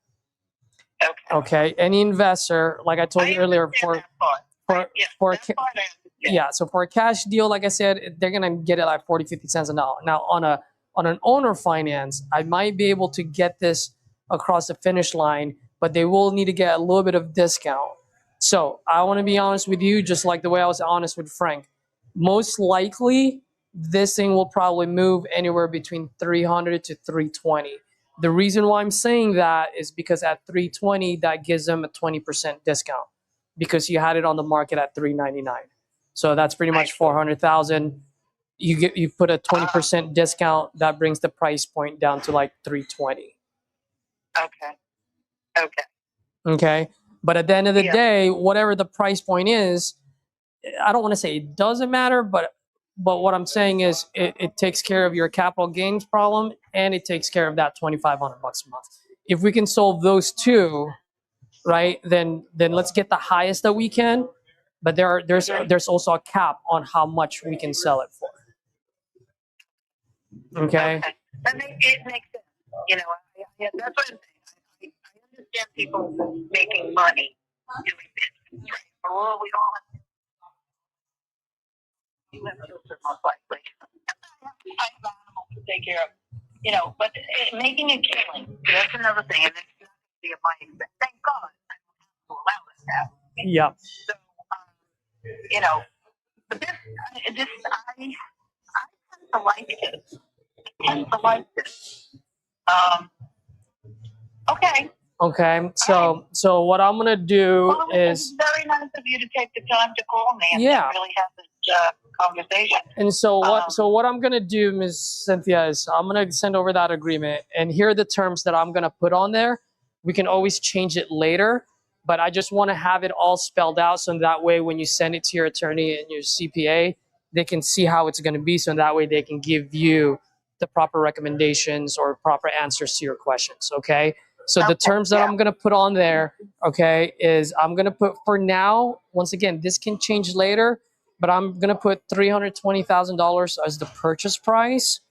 And then I'm going to put $3,000 monthly payment for whatever 320,000 divided by $3,000 a month. I think that's like 106 or 107 months. I was a math major. Don't ask me how I was able to do it quickly in my head. So those are the terms that I'm going to put on there for now. And once again, I'm going to go ahead and send it over to you. And then so that way you can go ahead and send it over to your attorney and your CPA. And then from there, we can work it out and work out the kinks if we need to. Does that sound fair? It does. I just want to go over the formula again. Sure. So let's imagine $320K for the purchase price, and then $3,000 a month. So what is the formula? Is it a 10-year thing? So is it? So let's look at this right now. 320,000 divided by 3,000. That is 106.667 months. So that's less than 10 years, right? Because 10 years would be 120 months. So it'd be 9 years. Oh, 9 years. That's even better. Okay. Yeah. My husband, I don't know if you know this. My husband was Chinese, but I know the 9 is a big one. Yeah, it is. Yeah, it's actually 9 years and. You don't give $1,000 away. You give $999.99. That's right. So that would be 9 years. So I'm just gonna put there on the terms as far as like the equation or like the numbers: 320,000 purchase price, $3,000 per month until notice paid off. Okay. And when you say the deed in lieu of foreclosure, is there still work that has to be done with attorneys? Like or once I have the deed, I own it and I can sell it. Yes. I know I'm speaking simplistically. Yeah. That would be on a high. You're on a high level. You're right. But once again, since you're going to send it to your attorney, just make sure you ask your attorney on that one, especially with New York and everything. So it's a little bit different in every state. So I was just, I know the answer to it, but I don't want to give it because, like I said, I'm not an attorney. I'd rather just have the attorney tell you. Okay. All right. And by the way, did Alice ever talk to you about Arnel Pineda? Do you know Arnel Pineda? Arnel Pineda, yes. Yes, I know Arnel Pineda. He's Filipino. Oh my gosh, he's the lead singer of Journey right now. I'm in love with him. He's so well. I mean, his voice. It's angelic. Do you know his story? Do you know his life story? Yes, ma'am. I'm Filipino, so I definitely know. I know. That's why I'm bringing it because, that's why I'm bringing it up because when he told me you were Filipino, and I think we were talking about my husband being Chinese, but anyway, I just wanted to ask you if you knew him because he is unbelievable. Did you see him? He's really going through a lot. He's having a lunch. The Journey guys. He's such a good guy, and the other men, all they do is fight. They all fight amongst them. They ruin everything that they've been. But anyway, did you ever see him when he was first with the band and singing live in the Philippines? Oh my gosh, you've got to watch it. It's incredible. Absolutely. And his voice is fantastic. Absolutely beautiful. Absolutely. And absolutely, my mom loves him, and I mean, he's just one of those great stories. Just like Philippines, third world country, dirt poor, and now is just all over the world. It's just amazing. I know. I mean, I get chills whenever I think about it, and how his devotion to his mother, and how she was a seamstress. I think the parents were seamstress, like a tailor and seamstress, and they were always making him these outfits. But I think it was after they passed away he became a street child. Yeah. I mean, my God, and look at what he turned around. He has his own family. It's really. Absolutely. And then to hear his voice, oh my God. Absolutely. Well, by the way, I keep calling you. Am I pronouncing your name correctly? Is it Madeline or Madeline? Madeline, it doesn't matter, but Madeline was how I was raised. Madeline. Madeline. Okay. But now, you know, all the kids are rereading the books, the Madeline series. So Yeah. like, but children always come up to me, oh, hi, Madeline. And I have red hair. I have red hair like the cartoon character, you know, the little girl. Absolutely. And Ms. Madeline, your email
Like, that's a weird, you know, let's not do it Saturday, Sunday. So, Yeah. the 15th is a Monday, that's good. All right, perfect. Send this over to you. I do got to get going. I love speaking with you, ma'am. I could talk to you for another hour, but I do got to get going. And then I'll send it over, and let's touch base. And text me back your email address so I can send it over to you. You know, Oh, wonderful. Yes, I just saw that. All right, wonderful. Well, you have a wonderful rest of your Sunday, okay? you too, and I really appreciate that. Thank you.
Hey, you guys unmute yourself. I gotta use the restroom. I really gotta go. Jesus. Go ahead.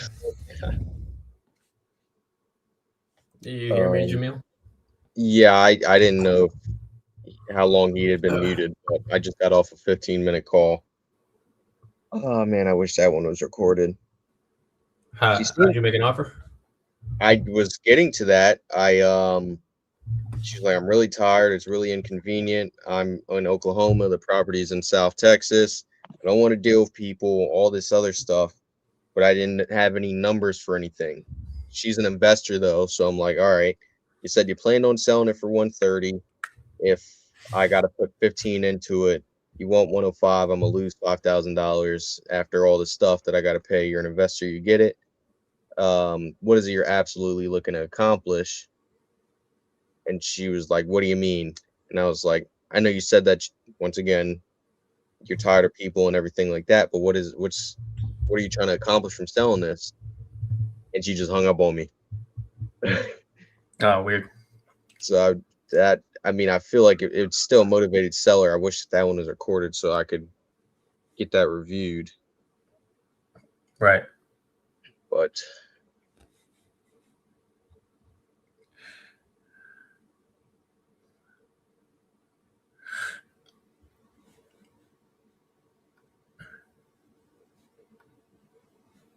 on to the next.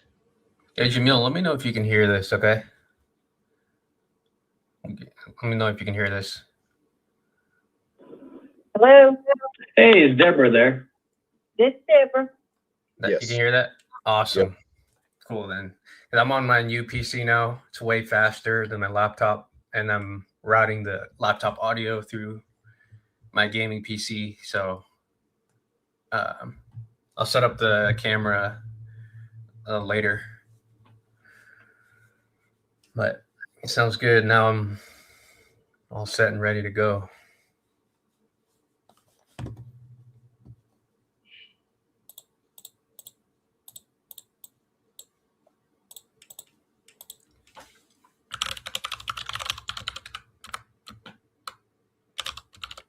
Barbara.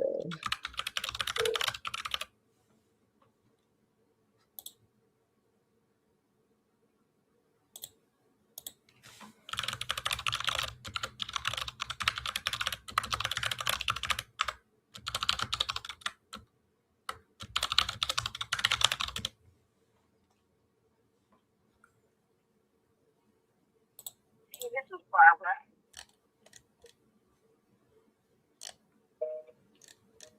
Landline. You guys on a call? Not currently. Dude, I'm so sorry. I pretty much hijacked the whole damn show for like an That's hour okay. and 20 minutes. Are they I closed? was gonna say for next time, if you guys like for example, Jamil, I heard you say, "Oh man, I wish that was recorded." If you have something like that where you're like, "Hey man, like it's like just be like, hey, like I've got a good call," just put it on the chat because if I'm seeing like, oh, this is like going towards agree, whatever it is, like I can mute myself and you can, you know what I mean? Okay. That's what the private chat's for, so we can communicate with each other. But yeah, that was a long call, dude. I don't know if you guys were listening. Hopefully not the whole. Yeah, But, I caught the tail end.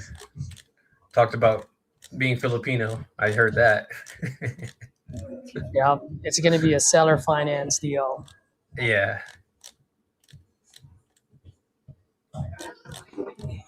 Yeah, I heard some while I wasn't dialing or on the phone myself. I had 3 calls. Right? Yes.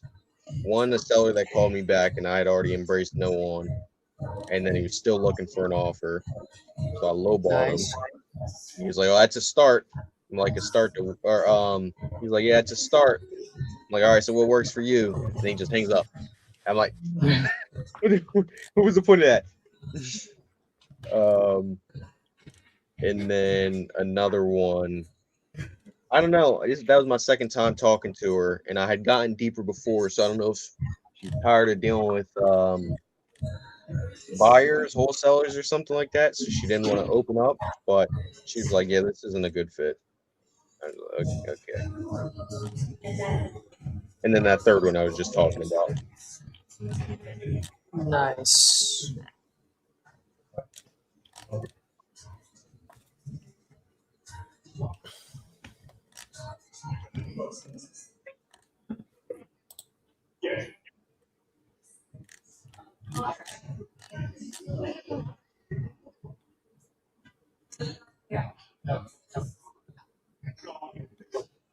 Hey, this is Barbara. Sorry, I'm not able to take the phone right now. I'll give you a call when I can. Wait for the beep because it's kind of a long pause. So when you hear the beep, leave your message. Let me get my camera actually.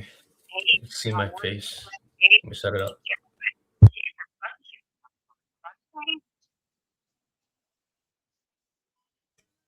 Hey, Barbara, it's Mark Watts calling about your property over on Avenue G.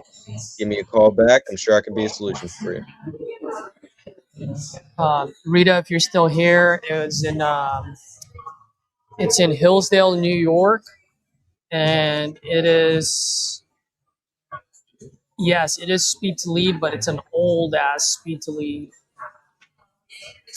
Let's see. I think March 30th. No, March 7th is when I got this. This was a while back. What do you say? If it's not sold, it's not old, it's gold. That's right. If it ain't sold, it ain't old, it's gold, baby.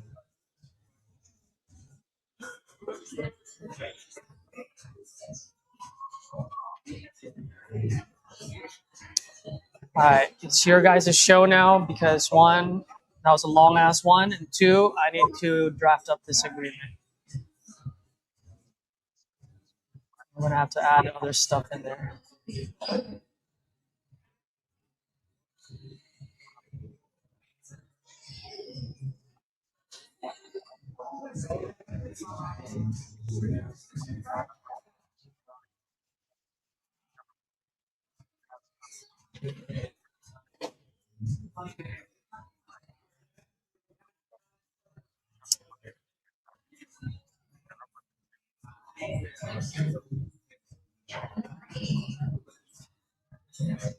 You said you're drafting up the agreement though, so it seems like there's still life there.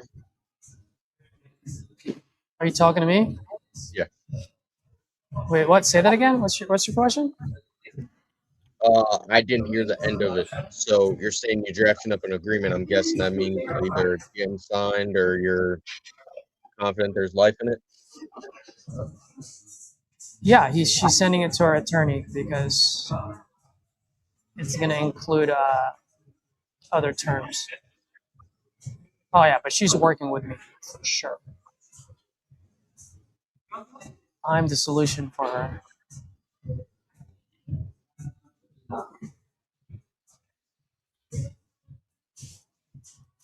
Hopefully, I answered your question. And if you record your name and reason for calling, I'll see if this person is available. Mark.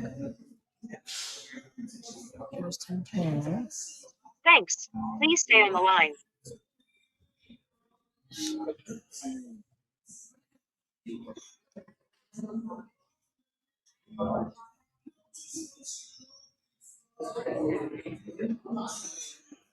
You guys want to know something funny?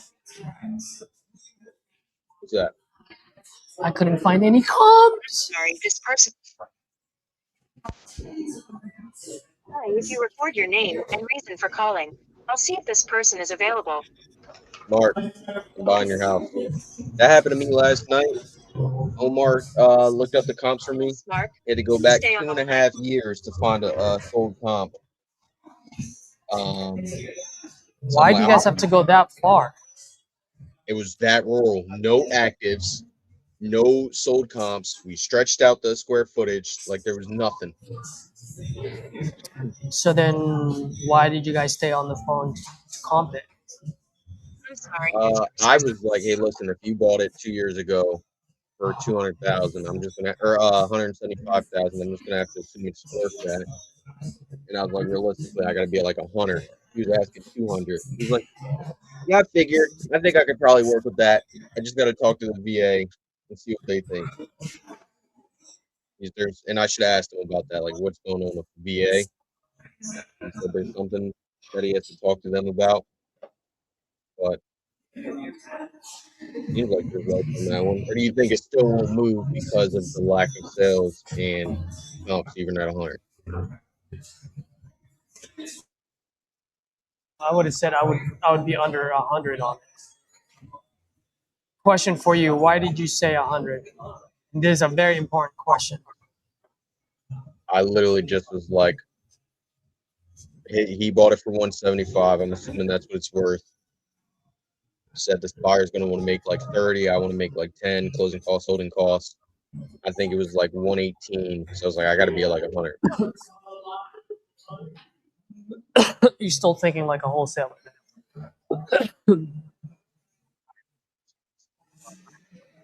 Is this one of them risk-based offers? No, not necessarily, but you said something earlier. You said that it's so rural that you didn't have anything, right? Mm-hmm.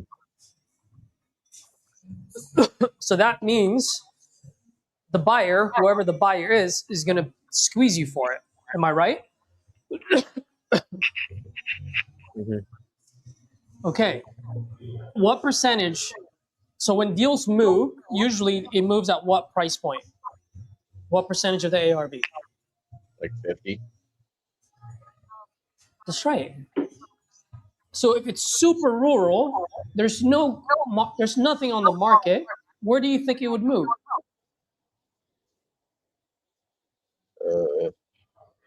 Low. 50% or lower than 50%? What do you mean? Like, if somebody lists it, they list it for 50%? No. Listen, you answered my question. I said most wholesale deals, off-market deals.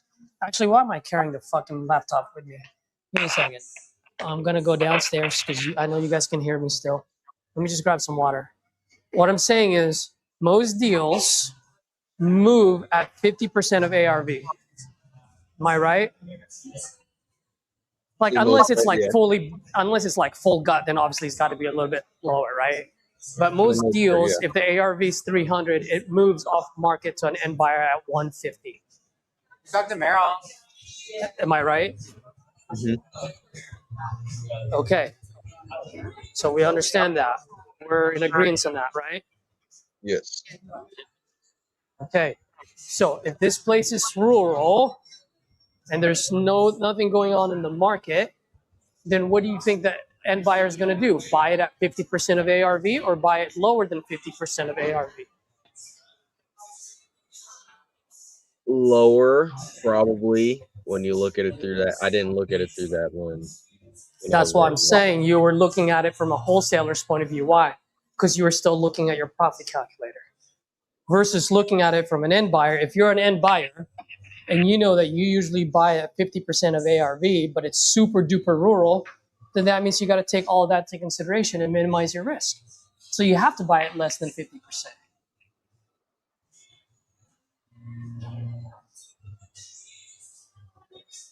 You get what I mean? I do. So what? Okay. The thing that I was thinking, though, is from what he was saying, usually when it's 50% of ARV, that's like repairs and everything. I put in 10K for seller concessions. Maybe I should have still put in like 10K for like. What is 10K seller's concession? What do you mean? Are you going to novate this? Are you going to wholesale it? I mean, that's just the state of the market we're in right now. You still got to account for that stuff. I don't. No, I know, but no, I don't know. What are you saying? What is 10K seller's concession? Well, why are those words coming out of your mouth? Like, help me understand. If I was a buyer, I would account for at least 10K in seller concession if I were to take this down. I'm assuming I got to pay somebody's closing cost or something. Okay. But maybe So what is that? Well, that's what I'm saying. That's how I came to my offer. I was 175, closing costs, holding costs, 10K for seller concessions, like 30K in profit, 10K to me. That puts me at 104. I probably still should have been more aggressive though, and maybe like 10K for cleanup and stuff like that. But he was saying this is like turnkey, good to go. So you're saying exit strategy is a wholesale. Okay. So if it's a wholesale, how are you going to wholesale it when you don't have any data point?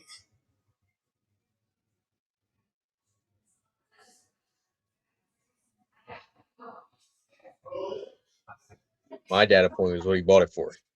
Somebody approved him on the mortgage.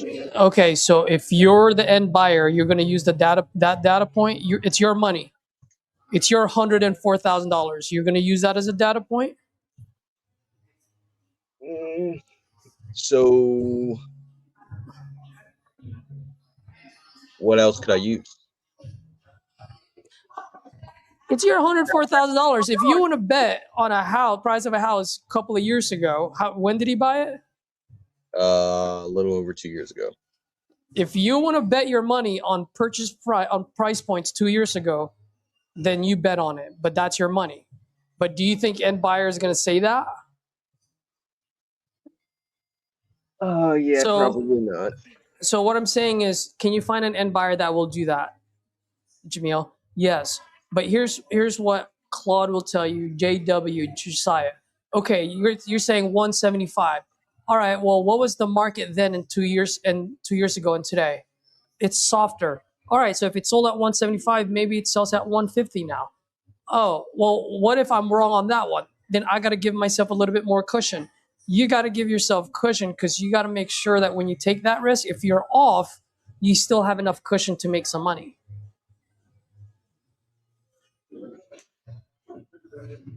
You got what I mean there?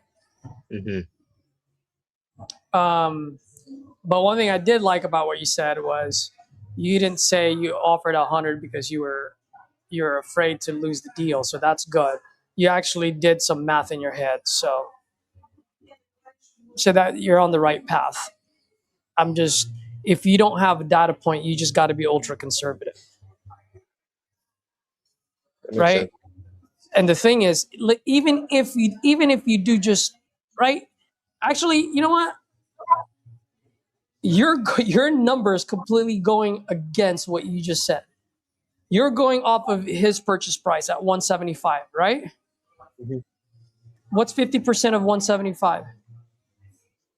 Well, that's what I was saying. Usually 50%, but with What's this being 50? a situation, I didn't do that. So that would put me at like 87.5.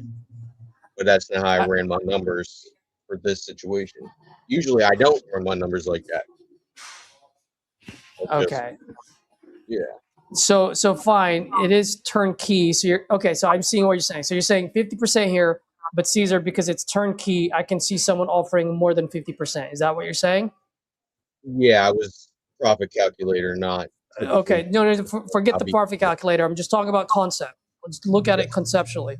Because when you're on the road, bro, you don't have profit calculator. When you're on the road and you're walking, you don't have fucking Zillow and all that shit. So you got to be able to think on your feet, right? So I'm just teaching you concept right now, right? Mm-hmm. So you're saying, okay, 50%, but because it's turnkey, I can probably offer more. That was my idea, yes. Okay, perfect. So then now we're right. This 50%, this is where you are based on the fact that it's turnkey, right? I'm okay with that. But now, do you have data points, and are things selling there? No. So does this now go up? Does it come down? Does it stay the same? It goes down. That's right. Concept. No, I agree with you. So yeah, that was my mindset during the conversation. Yeah. So just moving forward, because like I said, there are times when we're on the phone with a seller and we don't have the calculator, we don't have all this, and sometimes we just got to make quick decisions on that. So 50% of 175 is just a little bit over 80,000. Is just shy of 90,000. So if it's shy of 90,000, then you should be offering at 80,000.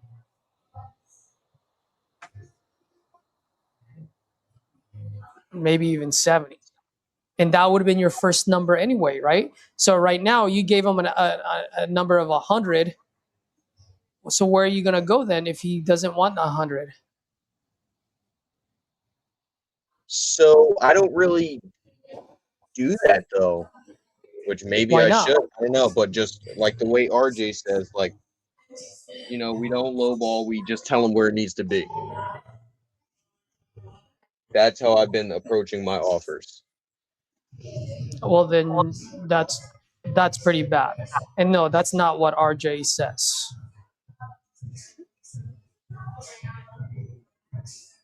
RJ does not say that.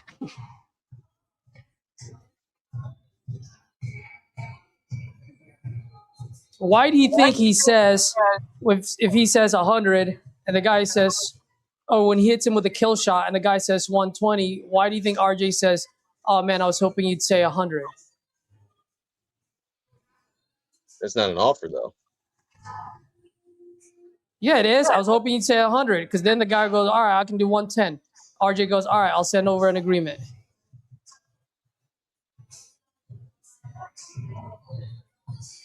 We are in a negotiating business, fellas. People are not just going to hand you their housing keys. You got to play the game. It's like going to swap meet. It's like buying a pair of Jordans. Going to a pawn shop. You or going to a pawn shop. Exactly. There's got to be some type of gamemanship. Can't even think. You get what I mean? What is not splitting the difference? Not splitting the difference is I needed 100, so I'm gonna anchor it at 90. Why? Because that gives me $10,000 to move up and still land at the number that I need it to land. What RJ's saying is don't lowball, meaning you need it at 100 and you go fucking offer him $40,000. That's lowballing them. But offering him at 90 when you need to be at 100, that's not a lowball. That's just giving you room to negotiate up.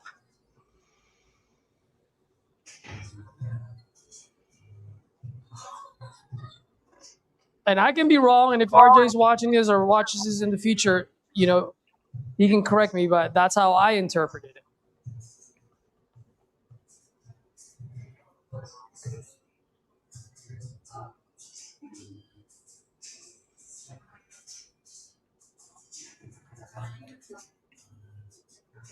All right, you guys are dead silent now. Sorry if I, well, not sorry, but what did I do, man? I'm just about to call someone right now. Give me 1 second. Do it. I gotta go to the bathroom real quick. What was that? About to run to the bathroom real quick. Oh, okay. All right. Where's my agreement? Oh, there it is.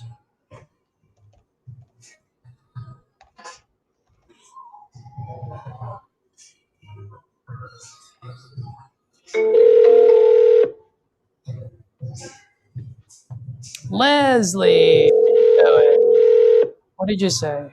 Same interpretation for me. Yep.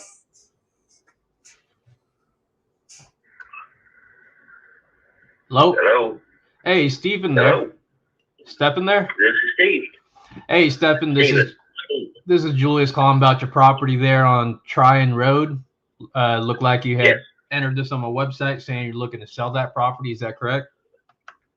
That's correct. All right. How much were you looking to get for it?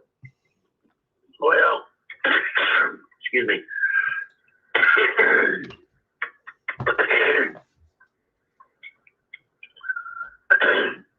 Well, we were asking $230 for it, but it needs repairs, and I understand it because of that. Nobody's going to pay $230. But in order to be able to get our mortgage paid off and have a little money to put as a down payment on something else, we're looking at right at $200 for it. Okay. When you say you have a mortgage on it, how much do you owe on it? The last time I gave somebody that number, they offered me $780 more than what that was. Okay. I need to know what it's worth, not what you can give me over what the mortgage is. Okay. Well, I want to know what I'm working with here. Can you tell me a little bit about what you got going on? Well, we've got it's a 3-bedroom, 2-bath house. Most of it is built pier and beam. Now the kitchen and dining room, where we had the problems, that's actually on the concrete slab. We had a water leak in the attic. I didn't even know there was a pipe in the attic. 2 days before Christmas back in 2022. And we had problems getting contractors out to dry the house out. And then once we did get a contractor, they didn't show up for 4 weeks. And then when they did show up, they worked 6 days and 3 months and abandoned the job. And so they did manage to totally destroy the kitchen and dining room, and pretty much left it at that. And they stole a bunch of stuff out of the rest of the house. And we bought with insurance and contractors, and 3.5 years we've been dealing with this. And it's pretty much time to cut our losses. We got a house that last time we had it appraised, when we refinanced several years ago, we appraised at $420, and it's on the tax records. I've got it showing up substantially less than that, just because it's not livable right now. But with the house being repaired, it would be worth. 2 different real estate agents tell me probably somewhere between $350 and $400. Okay.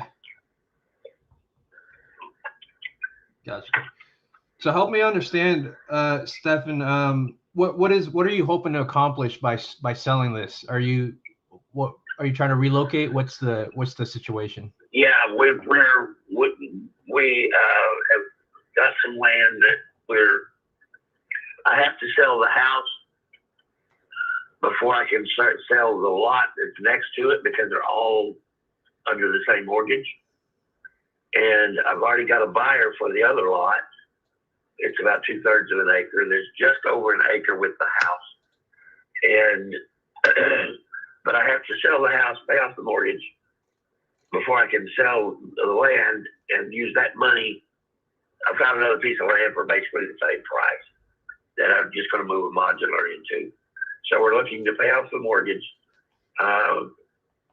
get us modular or something like that we can just move in and just get away from this nightmare that's been haunting us all this time. Oh, geez. And you're currently living in this one, correct? No, we haven't been able to live there since December the 24th of 22. Okay, so it's vacant. Got it. We stayed in a hotel for 747 days in a hotel that the insurance paid for, and then they cut it off, and we're currently making mortgage payments and rent payments on another place to live, and it's just running us broke. We're if we keep going at the rate we're going, we'll be filing bankruptcy within the year. So it's taking everything out of us just to survive. Oh, geez. I'm so sorry you're going through this. Hopefully I can help you out here. What is that dollar amount that you need to get that modular home? With the down payment that we need to get with the deal that we've got worked out, we're looking at I think bare bones is going to have to be 180. 180,000. And that's yes, just so we got to put a driveway in. We have to tap the water main, get the underground electrical put in. What am I missing? Oh, septic system has to be put in. So we've got a lot of other things other than the house that we'll have to pay for. Okay. And just to get our payment to a manageable point. Okay. You mentioned there were contractors that tried to do some work on it. I mean, what's been finished? Like what have they done successfully, and like what else needs done to it? The only thing they did successfully was destroy my kitchen and dining room. Oh shit! Oh man! They've gutted the walls. They've stripped up the flooring. The last excuse they gave me for why they couldn't come back and work, I said it's an older house. They found multiple layers of linoleum in the kitchen, and they got down to one, and the guy said, "Oh, that looks like asbestos. We need to get that tested before we go any further." And then they didn't show up for 2.5 months. Oh my goodness! Nobody ever came and tested it. Another contractor, a guy that I know, that was too busy at the time to take on this job, he came in and looked at it. He said, "That's not asbestos. There's no way that's asbestos." And then, of course, when we were trying to deal with all the legal everything from against State Farm and the contractor, we had it tested, and it was not asbestos. And in fact, the guy that tested it said, "Okay, I can test this just so you've got a document saying that it wasn't asbestos. But this is a waste. Anybody with half a brain knows this is just plain old vinyl flooring." So, anyway, so that all they did was gut out the kitchen, and some of the walls are floor to ceiling. The entire ceiling's gone because all the insulation was getting soaking wet while the water was spraying out in there, and it weighted the ceiling down to where it caved in. And so that's all gone. You can stand in the kitchen, well, excuse me, where the kitchen was, and look up and see the turbine vents on the outside of the roof. Right. Yeah. That's why that's why I kind of asked the question. What is the? I really would love to make a deal happen for you. I just, that's the reason why I asked, like, how much. What is that payoff amount on the mortgage? Just so we can come to an agreement on price. I'd love to at least pay off your mortgage, obviously. I've got to go above and beyond paying off the mortgage, or it's just not going to work. Okay. And you're gonna need. That's going to leave us homeless. I mean, we're not going to be able to stay in this guy's camper much longer. In fact, as soon as he finds a buyer for it, we're looking for a place to live again. Yeah, and that time is coming. Yeah. And you said you needed 180 to make that happen. Yes. Okay. That's minimum. We've got people we've borrowed money from, trying to just survive. I can think of at least 2. My wife's got all the notes, but I can think of 2 right now. That one of them I owe $3,000 and one I owe $4,500. Okay. Got it. Sorry if I'm repeating myself, Stephen. But that 250 was it 250 or 230 was your asking price? 230, yeah. Okay. So if your asking price is 230 and you're hoping to get 180, then you're hoping to get at least, you're hoping to walk away with 50,000. Is that correct? I'm kind of lost here. I'm so sorry. Okay.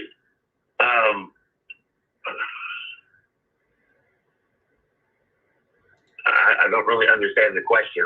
The 230 number that we came to when I was trying to do a for sale by owner, we had 2 different real estate agents come out here looking at it when we're thinking about, trying to get them to list it and maybe finding somebody to buy it.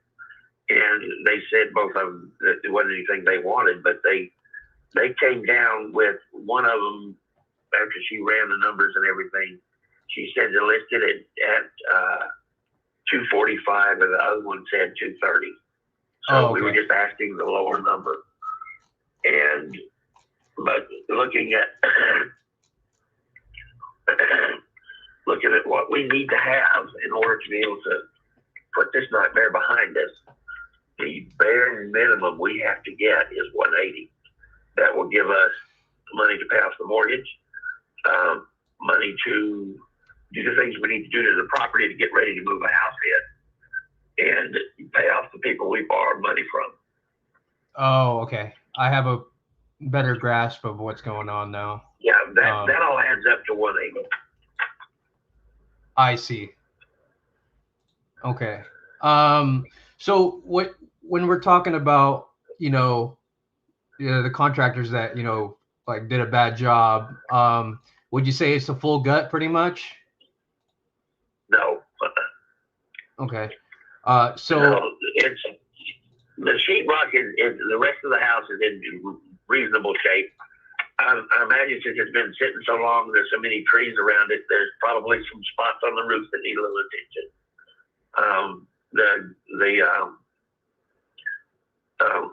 Excuse me, the water line that we had the leak with, that's already been repaired. I had somebody else come in and do that just to get that out of the way. And then we had the whole thing started with another water leak, and the contractor couldn't go under the house to fix the water leak because we also had a natural gas leak under the house. And so with our home warranty that we had, they completely replaced all of the gas line from the meter all the way to every active connection in the house. We had them disconnect everything. At one time, there was a space heater in every room of this old house. So okay, we didn't need all that. We needed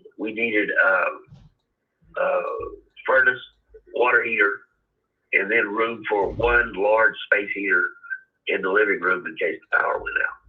And so we've only got 3 active connections in there. All the line going to it, all the valves and everything's brand new. The furnace it was when we moved out. The gas furnace was less than 3 years old. I do know for a fact that the air conditioner unit that's sitting on top of the furnace is shot. And it's an old R134A system, so it needs to be replaced, the air conditioner anyway. The water heater was 3 months old when we moved out. Okay. Let me ask you this, Stephen. How much work, dollars and cents wise, would I need to spend roughly to fix it up, to get it up to that 350 market value, like you said?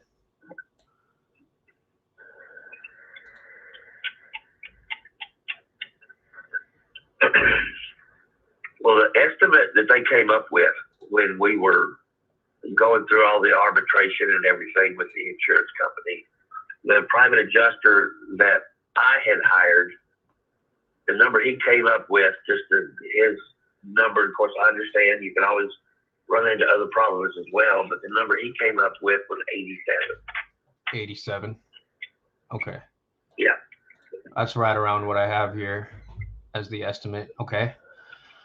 Let me see.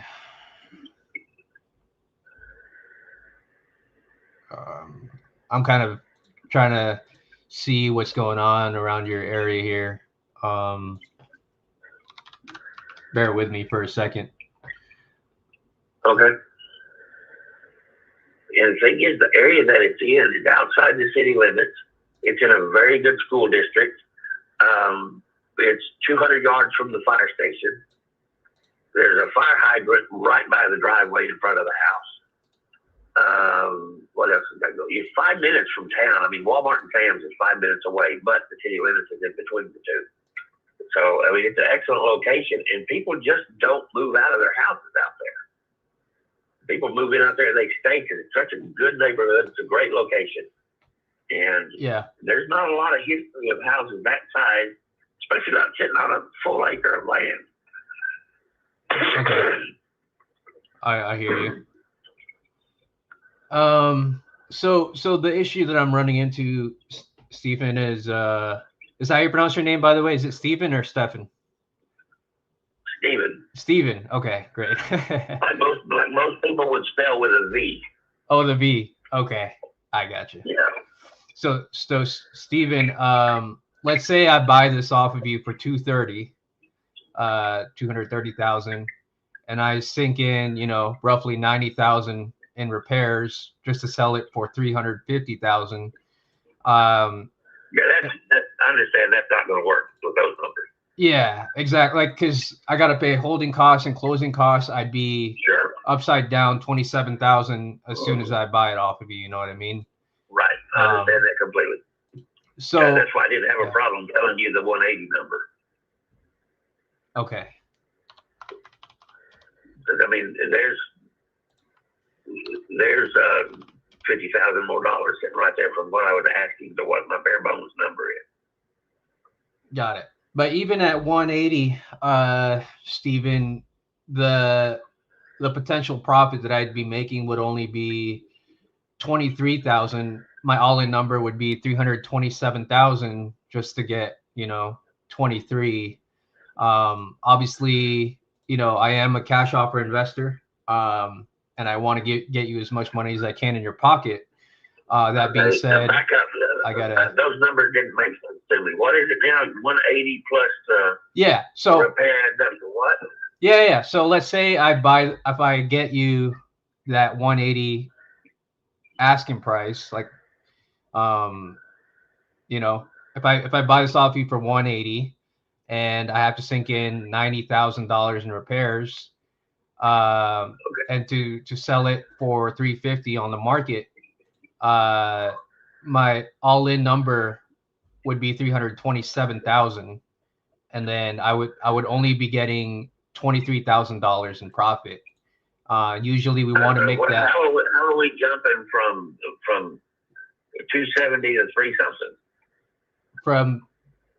From 270 to what? The 180 plus the repairs. Right. You said 90 for repairs. 180 plus 90 is 270. And you just said something so, over 300. Oh yeah. Sorry, I missed that. So 270. So 180 plus 90 get you to 270, plus I got to pay holding costs and closing costs. So that's 7% and 5%. Okay. What exactly is holding cost?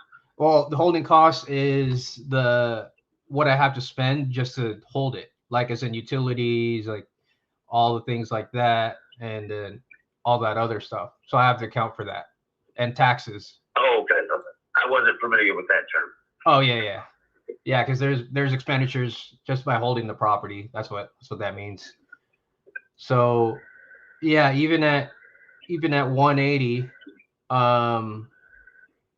I'm afraid there's not much meat on the bone for me to work with that. So is 180 like your absolute bottom line here? Is that negotiable still, or? It would have to be awfully close to 180. We just don't have much wiggle room anymore. Okay. Yeah, man. Unfortunately, for an investor like me, I don't think we're the right fit. Right. Okay. Yeah, I'm sorry about that. Okay. Yeah, this has been one big, long, disappointing process. Yeah. I'm not. You're not telling me anything I didn't already figure out. So we're just in a bad spot and trying to figure out how to get out of it. Yeah, man. Like, to be like realistically, I need to be in the low 100s for this to work, and and that's if I pay closing costs, holding costs. You want to get out of this situation you're under. So, all right, Stephen. It was a pleasure talking to you, and wish you good luck. Thank you so much. Okay. God bless. Bye-bye. Bro, you need to slow down. Sorry, man. I'm nervous. No, don't say sorry. Stop saying sorry, dude. Come on. Like, you're like my little brother. Like, don't stop saying sorry. Like, we all go through this. We are all nervous. It's okay, man. It's part of the process. But when you're on the phone, especially if you have someone like me or Tyler or maybe RJ one of these days, if when you get on a live call, when you have someone that's experienced, slow the fuck down. Stop talking. You can take 3 seconds, 5 seconds before you respond, because you never gave me time to type anything that I wanted you to tell him. Okay. Slow down. I was going to open it up for you. Okay, so just slow down on it. You did by the way, you did a lot of good things. I hope you know that. So be proud of yourself. You Thank you. educated him. He said, "Hey, that makes sense. It doesn't make sense for you to pay that much." That's awesome, bro. Like you did a lot of good things. The only thing was your heart was going like this, Yeah. and you were talking too fast. Slow it down. Remember, you're the buyer. You're not selling him an idea. He needs to sell you on the house. So you just need to slow down on it. Appreciate That it, man. cool? Thank you. So a couple of things. One, did you see this note or no? I did. I kind of couldn't read, like, Yeah, read it right now. So once you get, so I'd love to get you. Well, what is that? I'd A love to get you all that. all that plus pay off the mortgage. So what's the payoff amount? I kind of asked that question, but No, you didn't ask that question. You said, "What's the payoff amount?" Because that's all I want to give you. That's why he said, "You got to give me more than the payoff amount." Because you didn't say the first part. I'd love to give you all of that plus the payoff amount. Right. I couldn't understand what payoff amount was. Does that pertain to the mortgage? What do you think? Oh yeah. Okay. All you have to do is read it. So slow down, just read it. Hey, I'd love to get you all that plus pay off the mortgage. So what's the payoff amount? Because he didn't want to give you the payoff amount. Why didn't he want to give you the payoff amount? Because he's afraid all you're going to do is offer what? The payoff amount. That's why you have to say, I would love to get you all of that plus the payoff amount. Because now he's going to be like, oh, this motherfucker's going to pay me all that plus the payoff amount. Yeah, my payoff amount is $30,000. Okay, cool. So now the purchase price 180 plus 30, 210. Yeah. But even at 210, it wouldn't work. It doesn't matter. The point is you wanted him to tell you what it is so that you know what the number is. Yeah. Yeah. You get my point there? Yeah. Right? It was, yeah, that was tough getting that payoff amount for sure. I should have just read it. But what was the reasoning? What was the reasoning that he told you why he didn't want to give you the payoff amount? Because he didn't want me to just pay off or offer the payoff amount and then some. That's right. So what's your comeback to that then?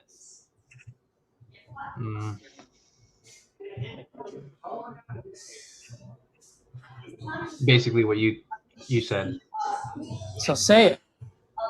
Right. Now, I want you to think for yourself because next time I won't be here. So if someone tells you, hey, man, I don't want to take because the last guy just gave me $800 more than my payoff amount. So think quick on your feet. How can you respond to that? What was the question again? Or what was the... Hey, Julius, I don't want to tell you, man, because the last asshole fucking just offered me $800 more than my payoff amount. Yeah.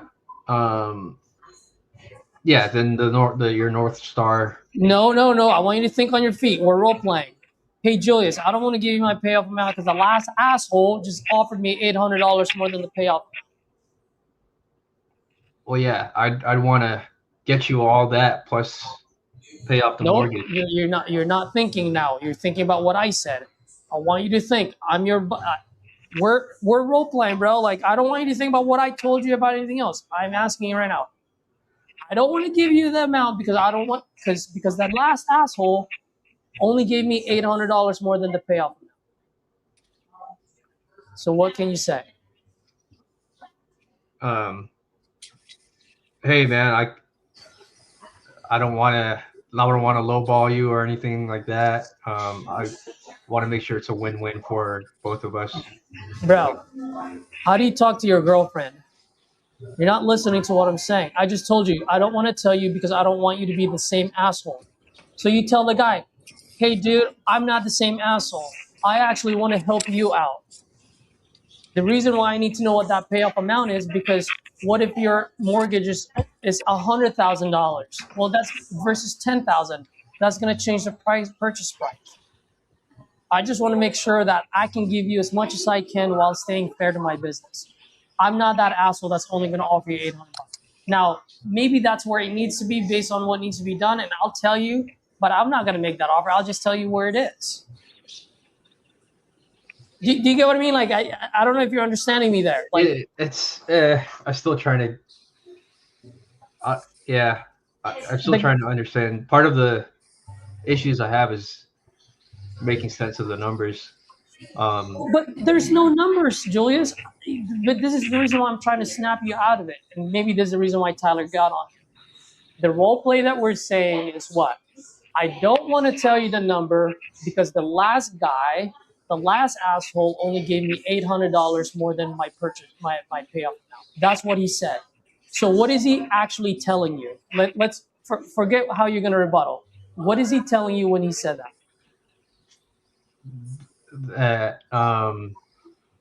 That he doesn't want you to be what? An asshole. That's right. So all you have to tell him is that you are not a asshole. Does that have to do anything with the numbers? No. No, that's just you having a conversation with another person. So why is your mind going to the numbers? I just want you to live in the present. He just told you he doesn't want you to be an asshole. So you tell the guy, hey, John, I'm not an asshole. The reason I'm asking you because I want to solve your problem, bro. Yeah. Makes sense. And if I can solve your problem, I'll tell you that I'll be your solution. And if I can't, I'm going to tell you exactly that I can't and why I cannot be. Is that fair? So, brother, how much do you owe?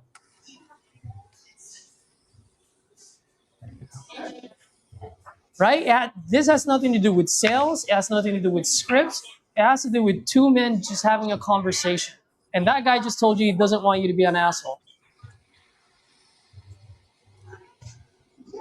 Yeah. Just like if you're on a date with a woman and the woman tells you, Julius, my last ex-boyfriend was a dickhead. What are you going to do? Be like, hey, I'm a dickhead too? Or are you going to be like, I'm not like your ex. I'm not a dickhead. You get what I mean? I'm trying to make it to simplify it. Yeah. Tyler, you hopped on. Was I saying anything wrong, or would you approach it differently? Let's go. Everyone is different. No, I mean, I agree. I wasn't watching until I jumped on, but I pretty much caught on. But yeah, like, oh, that sucks, man. Like, damn, hate to hear that. You know, I always say my competition sucks. You just proved it for me. You know, whatever, just kicking it. I agree. Like, oh yeah, I hear that all too often. You know, I'm glad you finally got me. I mean, it's a person. The one-liner came from Tyler versus the one-liner. No, those are one-liners. I was just talking about just having a conversation. That was good, Tyler. Julius, you're quiet. I see that. I'm thinking the wheels are turning. Talk to me. Yeah, it's just I like in this call, I feel like I could have done more. I mean, I don't know if he would have went under 180. I don't know if it was right for me to embrace no on that. Like, I felt like the numbers didn't work, and I felt like I just gave up on it. Why did you give up on it? Because even at 180, which was his bottom price, the numbers just didn't pan out in the profit calculator. How do you know that's his bottom price? Yeah, good point. Because I just took his word for it, which is not. That's what I'm saying. So the reason why I asked you that question is because you have this mindset, and we all do, by the way, we all did. Tyler did too. I did too. Where we attach ourselves to that number so much that we forget all these other stuff. Like, just keep it in your back pocket, but still get all like, hey man, I really just want to help you out here. What is it you're trying to achieve? Oh, you need to, okay, so you need to stay at 180. So does that mean if I buy this house at 180, your mortgage gets paid off and all the other things gets paid off? Yeah, it is. Okay, so the purchase price is 180. Okay, cool. All right. Now, I want to give you as much as I can. I just need to be fair to my business. So if I buy it for 180, man, I'm all in at 344 just to sell it for 350. Brother, I know you want to keep everything to your chest, close to your chest. But bro, you can tell I'm a straight shooter. So I genuinely want to help you. I just need to keep my lights on. So let's talk business. How much do you actually owe? All right, so you owe 30. So that means you need 150. What do you need the 150 for?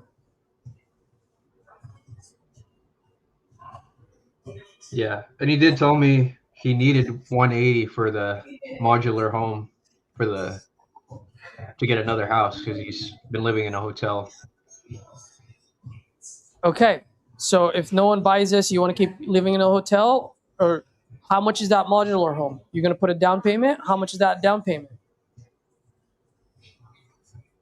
Oh, modular home, man. I've been doom scrolling on these fucking tiny homes. Holy shit, what are you looking at? How much does that little fucker cost? Yeah. This is when my animation comes out. So I want to get excited for it. Hey man, let me see if I can get that modular home for you. Talk to me about that modular home. Oh, it costs $100,000. Oh, are you gonna pay for it all at once, or are you gonna put a down payment? Oh, I'm gonna pay for it cash. If you don't mind me asking, why? Can you get that modular home by putting in a 20% down payment or 10% down payment? Is that possible? Yeah. Well, Julius, hey man, like I said earlier, I want to give you as much as I can. I just need to be fair to my business. And so if there's a price point where you can get that modular home and I can keep my lights on, then it solves your problem and I have a new project to work on. But I can't give you everything and then I'm upside down. So this is the reason why I'm asking. So can you work with me so I can work with you? Or are you just going to treat me like all the other idiots that fucked with you before me? Because I am the guy that can help solve that problem. But let's talk business. And that's going to be a fork on the road. Either he opens up or he doesn't. If he doesn't open up, you're done. If he opens up, now you've got a grocery list of items. Yeah.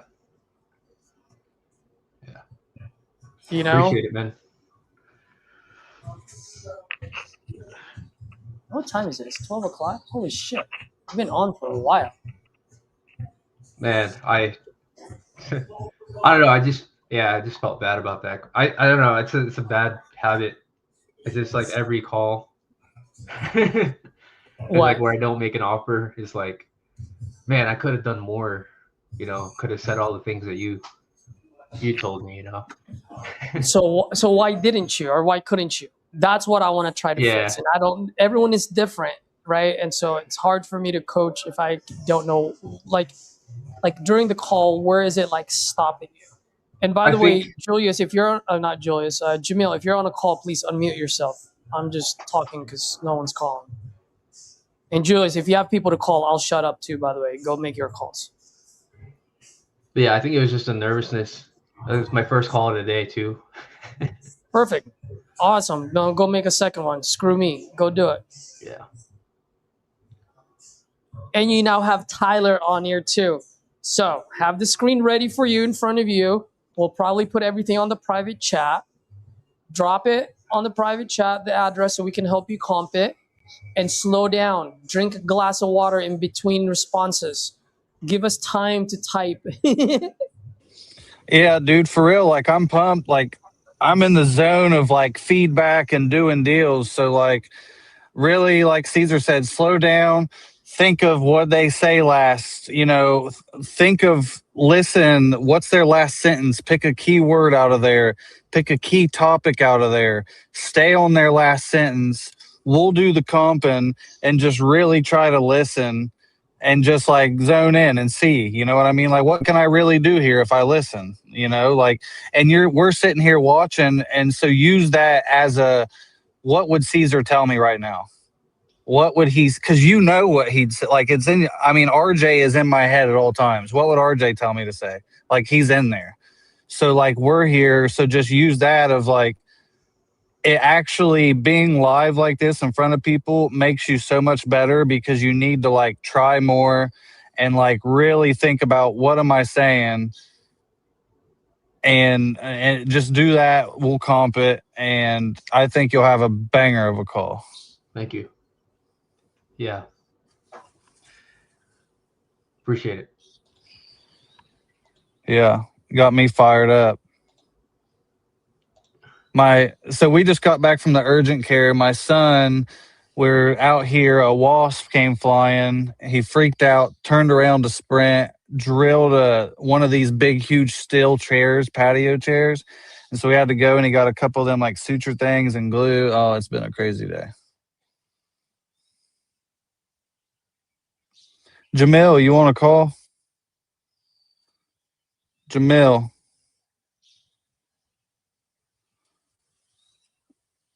All right, y'all. They left me with the channel, I guess.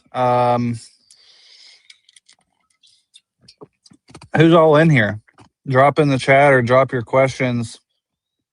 I've already done my follow-ups for today, really, and no one's answered. And then we had that urgent care trip, so I'm just kicking it for real. So if y'all got questions, let me know until they unmute. I just told Jamil to unmute, but Yeah, I know. I don't think I he told can him in hear the us. private chat.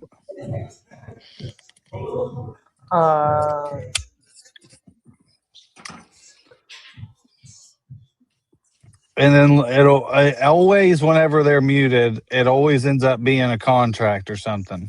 Yeah, yeah. And they're like, man, I'm like, well, shit. I want to hear it. Julius, can you hear us? Yeah, what's up? Quick question for you, bro. Why did you need help on this comp for this one? Oh, because I was nervous and and I just had trouble just comping while trying to get the motivation. What's right now on your prop stream? What addresses do you have for comp 1, comp 2, and comp 3? So when you pop the address in, what do you have? I had the Sunnybrook, the 400,000 that you mentioned. Okay. And I think I also had the 728 Sunnybrook that sold for 645. Okay. And then Joan Lane 305. Those were like the main three that I was looking at. Perfect. Okay, cool. So then now you saw the pictures of the 400,000? Yeah, that looked fixed up. The 400,000? Yeah. So why do you say that? I guess trying to get look at the kitchen. Yeah. Yeah. Is that 2026 kitchen? No. Okay. So it's a nice house, but it's not a rehab house. Okay. So right off the bat, you know what the CMV is. That's the current market value. Yeah, which is also why I was like I could have offered 180 and it would have panned out. Look at the downsides on this one and everything like that. I mean, and then you said you'd move out of here. Where were you planning on going? I was looking for an area like Newland or LaPlace, Louisiana. Better school district and stuff like that. Not too familiar with that area. I'll be honest with you. How much does stuff typically run you over there? Can you say that again? I hear you. I was saying I'm not too familiar with that area, to be honest with you. How much does stuff typically run you over there? For a house in that same area I'm in. Well, where you're headed, not where you're at. Where I'm headed, probably around the same area, close to 200,000, 150 to 200. 150 to 200. Is that the range you're looking in? Yeah. All right. So you need 150 to 200.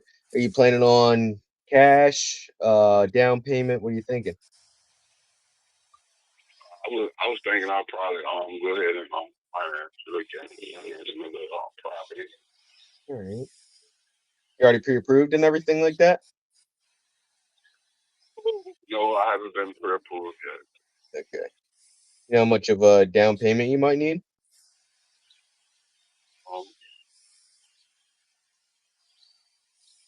Probably around 20,000, 20 to 30.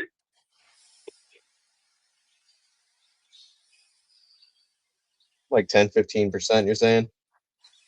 Yeah. Okay. All right. Now, of course, I'm gonna, put as much money in your pocket as possible. But if I could at the very least do that, is that something that would work for you?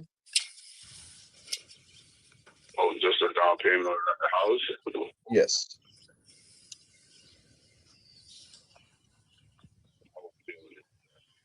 You wouldn't? Was there something else you were hoping to do when you started this one? Yeah, because I'll end up spending it all, because. And so I would like to make some type of profit, keep some type of money in my pocket. All right. So I actually didn't ask you this. How much do you owe on that house, that property? 123. 123. All right. And then, of course, if we came to an agreement on numbers, that's got to get paid off first. Once that's paid off, how much were you looking to walk away with? Like I said, I was asking for 180, so I want to walk away with at least like 45. 45. What's that 45 going to be able to do for you? To get me, I could bid up for another down payment on something else. Like I said, I'll probably bid partnership with new furniture and stuff. Got a broad family.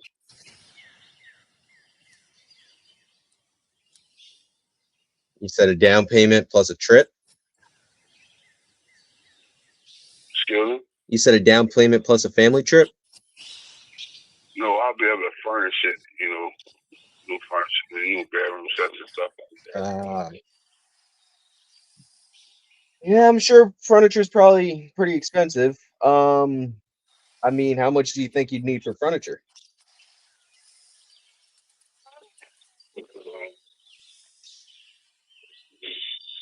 We'll see. Probably around 6,000-7,000.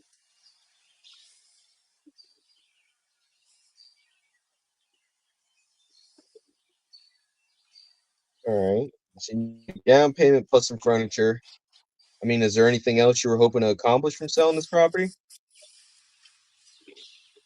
It's just a fresh start for me and my family, Fresh start, huh?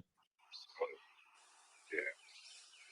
All right. Well, I want to help you get that fresh start. You said yourself you planned on fixing it up to sell it, right? That was the plan? Yeah, fix it up. If I could get what I want, yeah, I'll sell it. Said I could rent it out. Either or. Right. Just want a fresh start for the family. I'm right there with you. Let's see if we can make it happen. So when you bought it, what were you anticipating it being worth all the way done?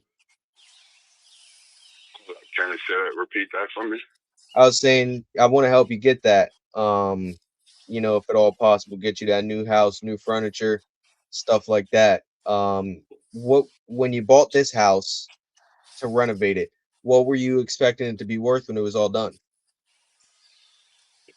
Well, I didn't buy it from the investors point. As far as when I bought it, I was actually planning to stay there, but I had a went through a divorce and stuff like that, and now I have family, so now I'm just kind of like that's why I'm on a fresh start type of thing.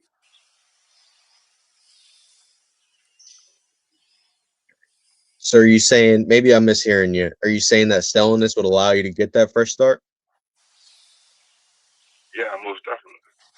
How so? I can move to a new area. Better school district for my children because at the time that I bought the property, I didn't have any kids, so I got kids. I'm looking to move them to a better location with a better school system.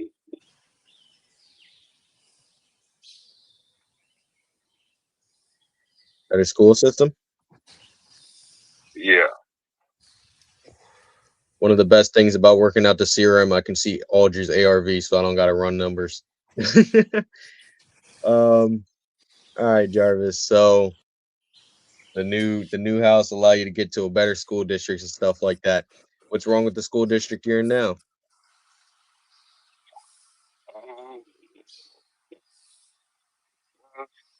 It's not so much the school district, so much other type of influences from the other children that's having an effect on my daughter and stuff like that. So I would like to get her in a better location. I think that's East St. John Parish, where we plan on going, has a way better school system, a lot more activities, based curriculum, stuff like that. Better extracurriculars? Yeah. Now, what are they doing to your daughter? Huh? What are they doing to your daughter? You said the kids is what was it? A bad influence? Yeah, it's the influence. Man, what are they doing to her? I want to help you out here. No, not so much on what they're doing to her, but just know the influence and underachievement of her peers and stuff.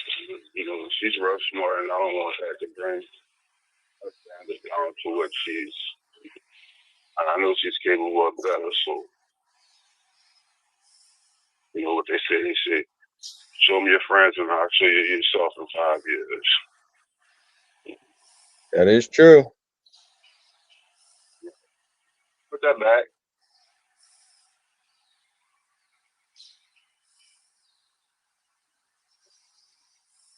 Mm-hmm.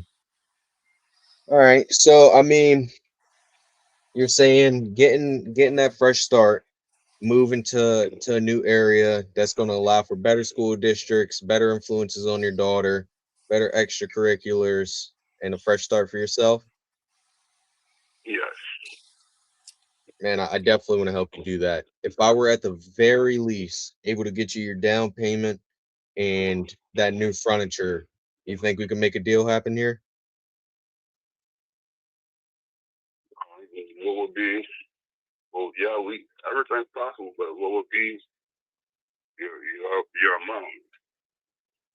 Well, I'm still trying to figure that out, but I mean, you're saying 123 is what's owed plus 7K for furniture, probably about 20 grand down. 10% down on the house.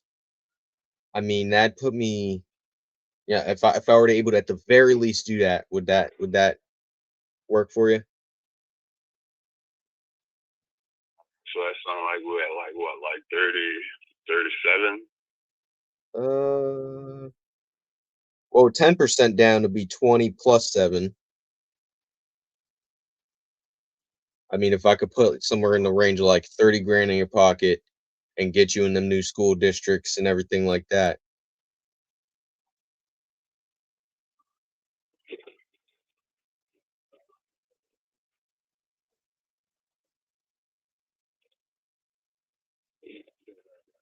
So that's 27% would be 10% down, right?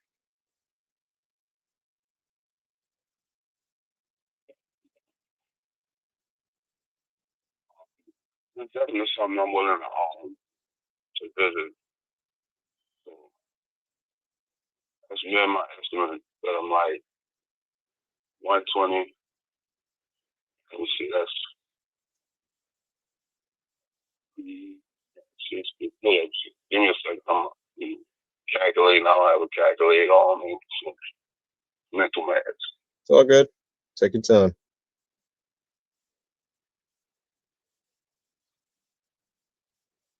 It's 120.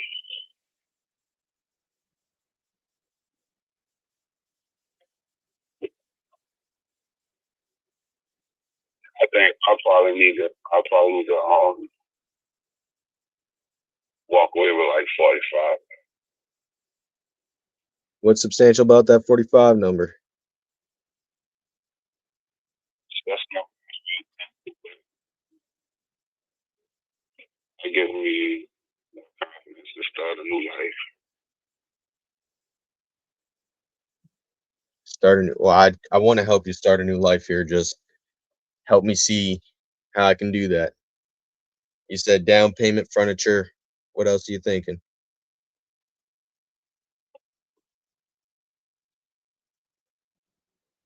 Yeah. So, and some financial stability. That's it. Yeah, I wouldn't want to spend everything on me, like off of a transaction. No way. To get that.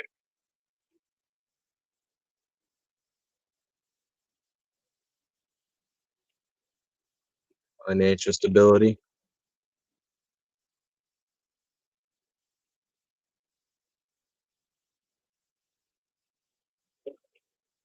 Financial stability, you say? You put 20. Then we had 27. I leave you with 7,000. Now I got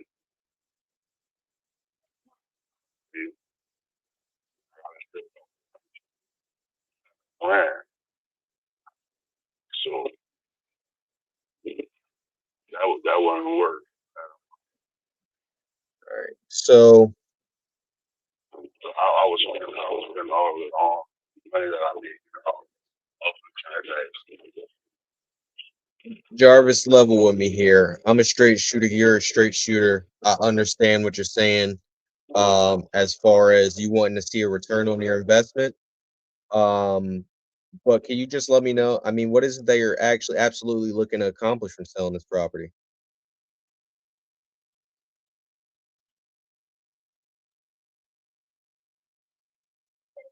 Trying to accomplish like 40 grand.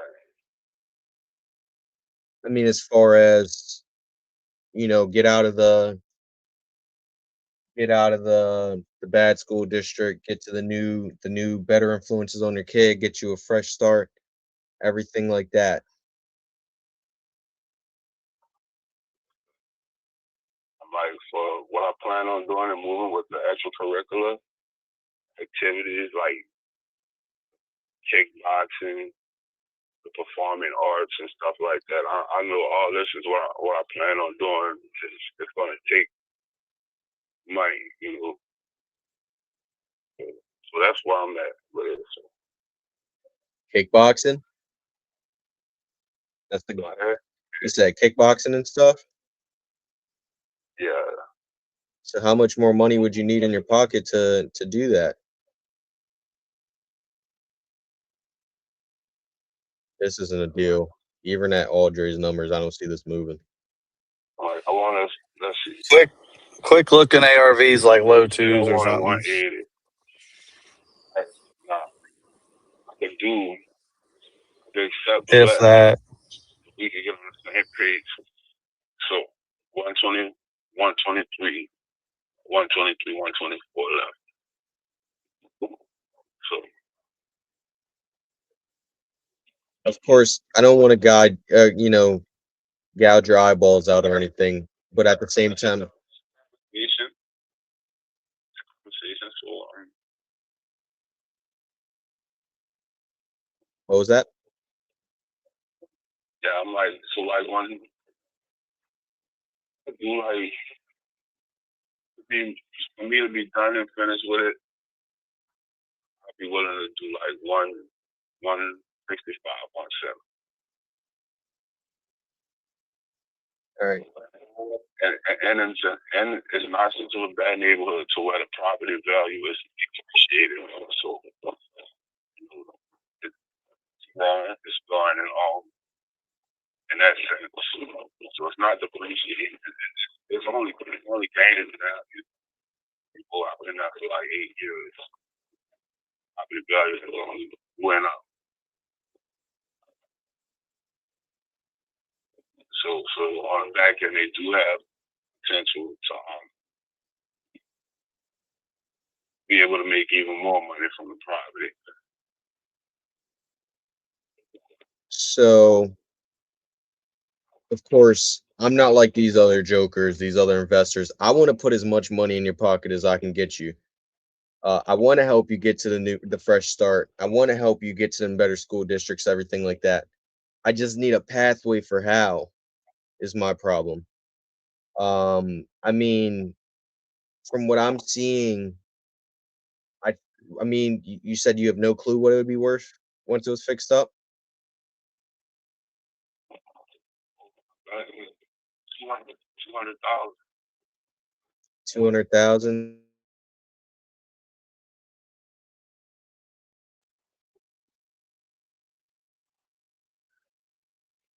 I say $7,000. I think about $7,000 because, like I said, the biggest what I'm trying to fix the central area. I believe I got a price for that to be like $7,000.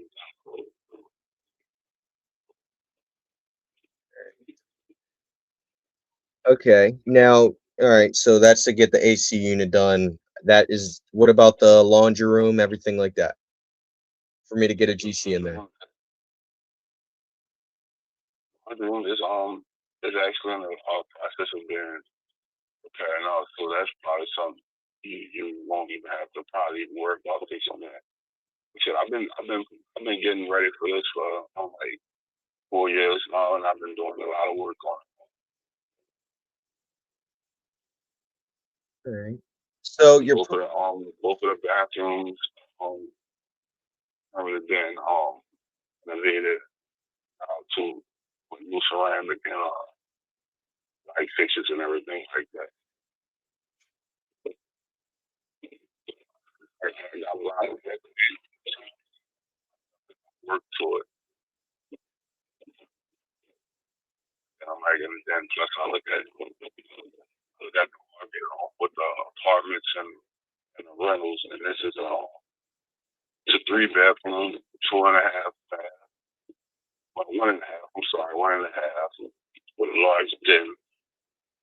That could probably be transformed into a 4th room. Like I know, like this, I could probably get at least like $2,200 to $2,500 a month. I could get the cash. I wouldn't even worry about renting it out or nothing like that. I just walk away.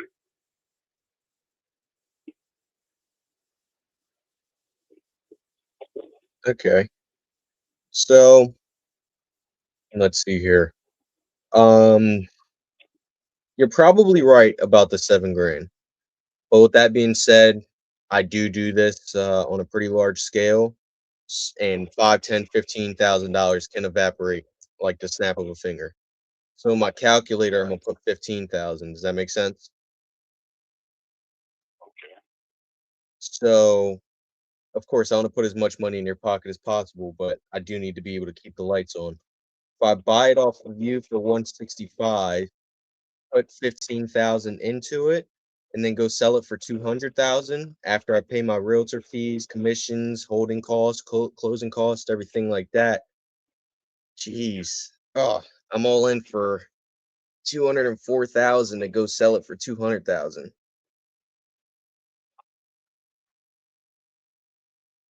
That's what you do. So, right? At the numbers you told me, yes. Listen, if you're gonna do renting or leasing like that, because you could within 6 months you can recoup that money even faster with the rent it, rent it out. So like, you have options also, you know what I'm saying? Like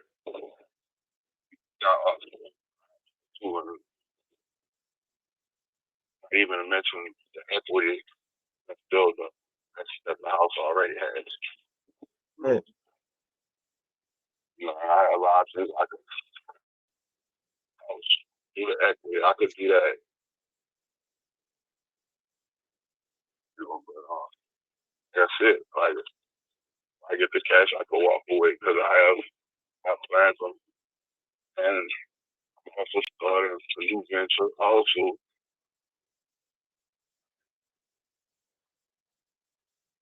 this is really my this my last step to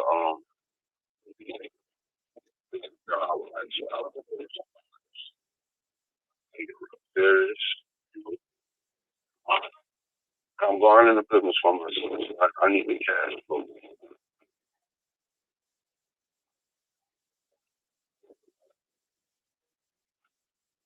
Now you broke up a little bit. You said this was your last step to what was that? To set up my family for the rest of my life. You know, I'm starting a new venture and I'm starting my own business. Just I need the cash.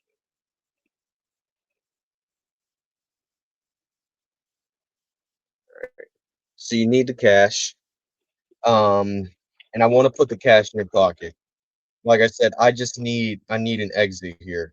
So you mentioned the rental property. When I buy a rental, there's two things I'm looking for in a neighborhood like this. One, I need a certain amount of equity. Two, I need the rent rate to be a certain amount. So in a neighborhood like this, I need at least a 1.5% rent rate and at least 20% equity. With the numbers that I'm seeing here, I'd walk out with 8% equity and about a 0.87% rent rate compared to a 1.5% rent rate. So I'd still need to be a good bit lower.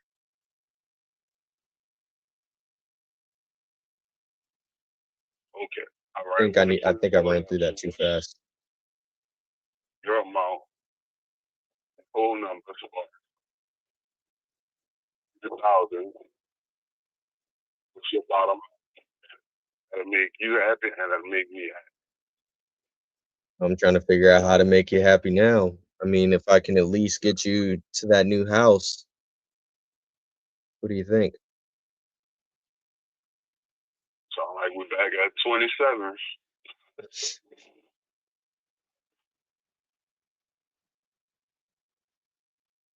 I mean, just shoot straight with me here. How much do you absolutely need in your pocket to set your family up, like you said?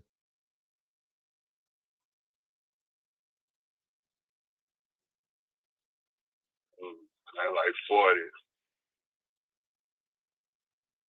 Did we go up on price? No, I don't think we did. No. Because it's 124.11. If I make 40, that's we at 60. We're at 160 something, I believe. Yeah, like 164. Yeah. Yeah, I'll just shoot straight with you here. I can get this done for you, and I can get cash in your pockets in 30 days or less, or whatever your timeline is. You know, if you need more time, we could do that as well. But just shooting straight with you here, I'd probably have to be somewhere near the 140 to 150 range.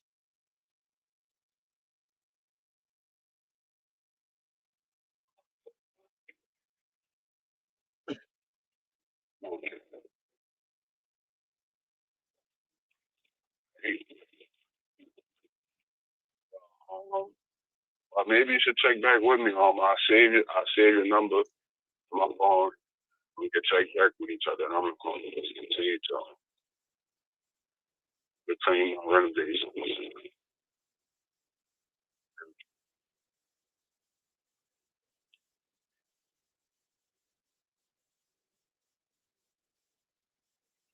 Hello? All right. So if you aren't able to sell this as is, what'll happen?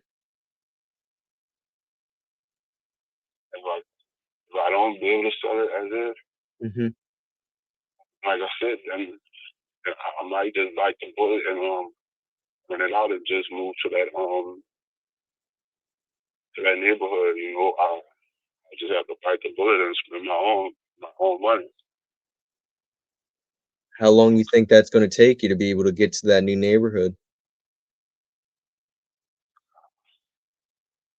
Not long. Probably by the end of the year. End of the year? Yeah, by the end of the year. Well, how are we going to get your daughter to that better school district before the new school year?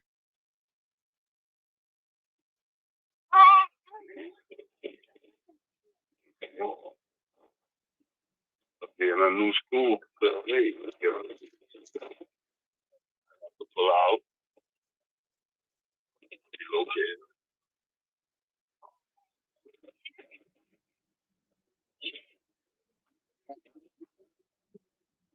I didn't hear that part. I'm sorry. Probably have to start school. Get out the street. Come on. No, that's not church.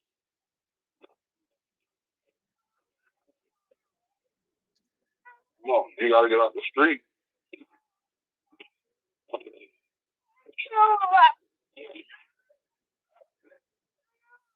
All right. Now, what you saying?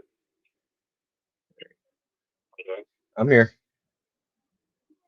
Yeah. So I would probably have to pull her out of school, in the middle of the year and then relocate. This is stuff I'm actively doing. You know, I'm doing it either way. Nothing's really gonna stop making my next move. I'm just trying to secure some money for it to be a little bit smoother. I mean, I can help you secure that money. I mean, I understand, like I said, that you want to make a certain amount of money and everything like that.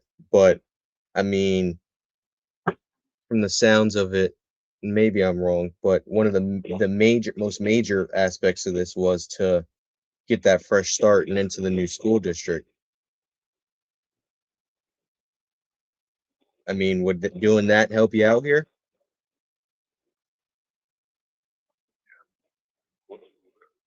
What's the word? Because until the agreement, like 150, that leaves me with, yeah, like 30 grand. I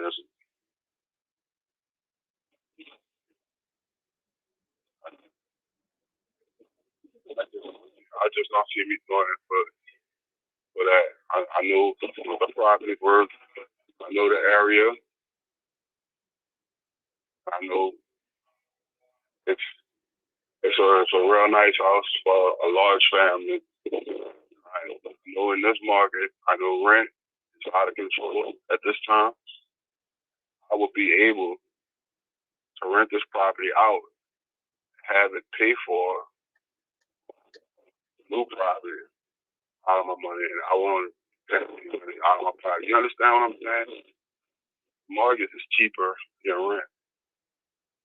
I hear you. My concern is the bad influences on your kids and stuff like that.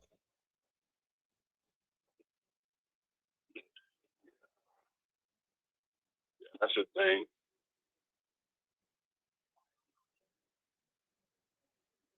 That's definitely a thing. She probably could survive for 7 more months.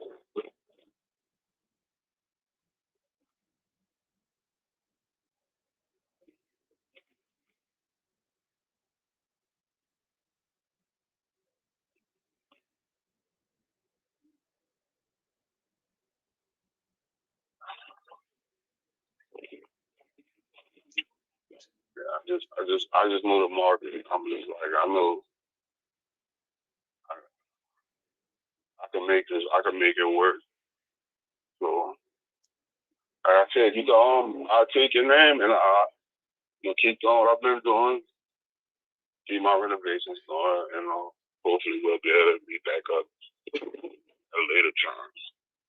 I mean, I'm ready to make something happen today. I'm trying to get your kids in that new school district before September.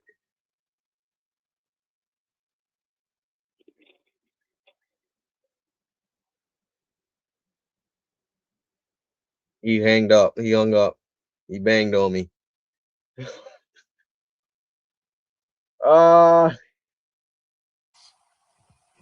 He didn't like all the questions. Where do you guys think you would have differed on that call? I wouldn't have been on it so long. Probably. Well, I don't know your exact. Well, I mean, I guess I know the numbers. What was the condition?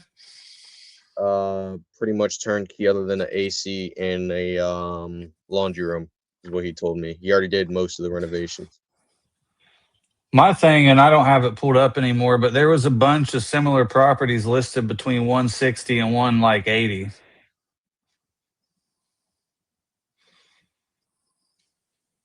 I think what was giving me hope is like, well, Audrey saw something in this. So What did he have as ARV? he put 220 and he said he offered 150. And I could see with the seller's numbers, it moving at 150. It's gonna be a small ass assignment fee though. But with all these rental properties in the area, I feel like I could just call up one of those landlords and be like, "Hey, you want this?" for a quick small fee.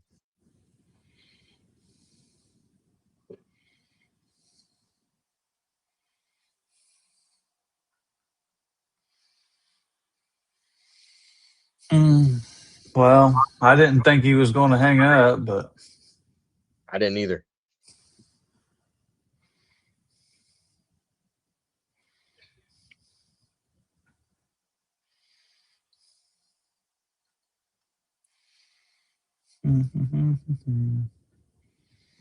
I haven't got to talk to one person today, and Jamil, I thought you did pretty good on that call, dude. You pulled all the stops, and I think Tyler was right. That's the only thing I would have done differently as well. Jumped off sooner. Yeah, I didn't hear the rest of it, but if Tyler says that, I would have agreed to that, especially towards the end. Okay. yeah. I mean, it was just like, yeah, too close and started to feel a little salesy. Not bad, but you know what I mean? Just like we needed it. It almost felt like we needed it. Caesar, I didn't see that question, but I definitely like it. And if I would have saw it, I 100% would have asked it. Yeah, that's what you were trying to say. I know that's what you were trying to say because you asked it you made a couple of statements about it. Next time, just ask it.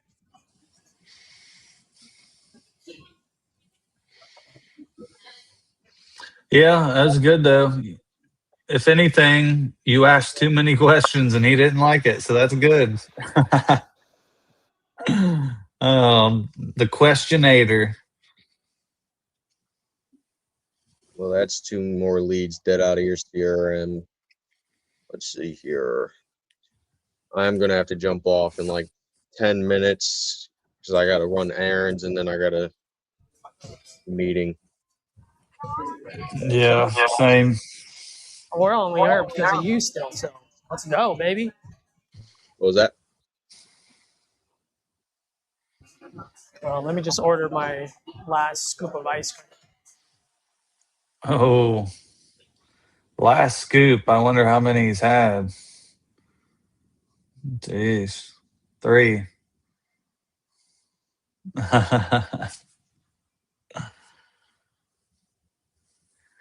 Jamil, how's your lives been going? Have you got any deals on them or any good calls or?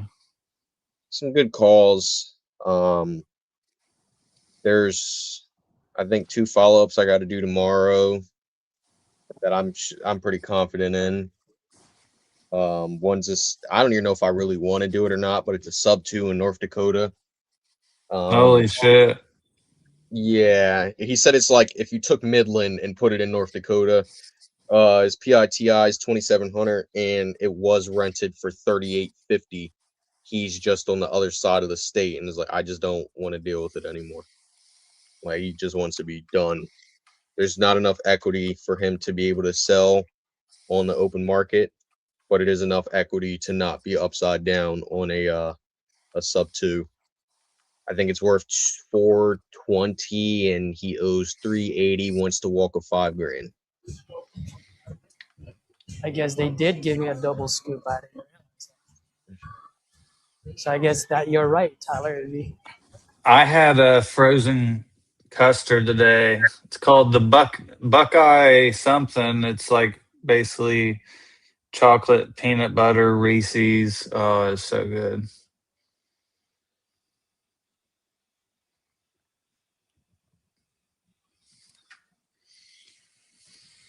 Questions, not statements.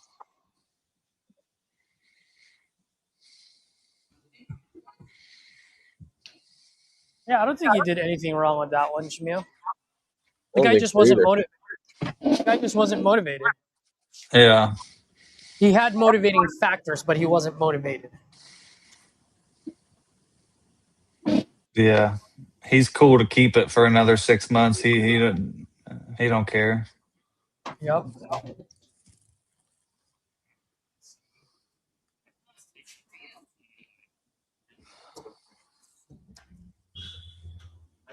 So the question becomes then, as you listen to that call later, since it was recorded, you got to look at it as where and why did you decide to stay on that phone?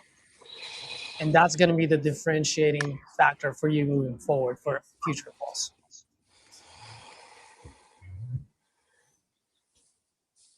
You know what I mean? Mm-hmm.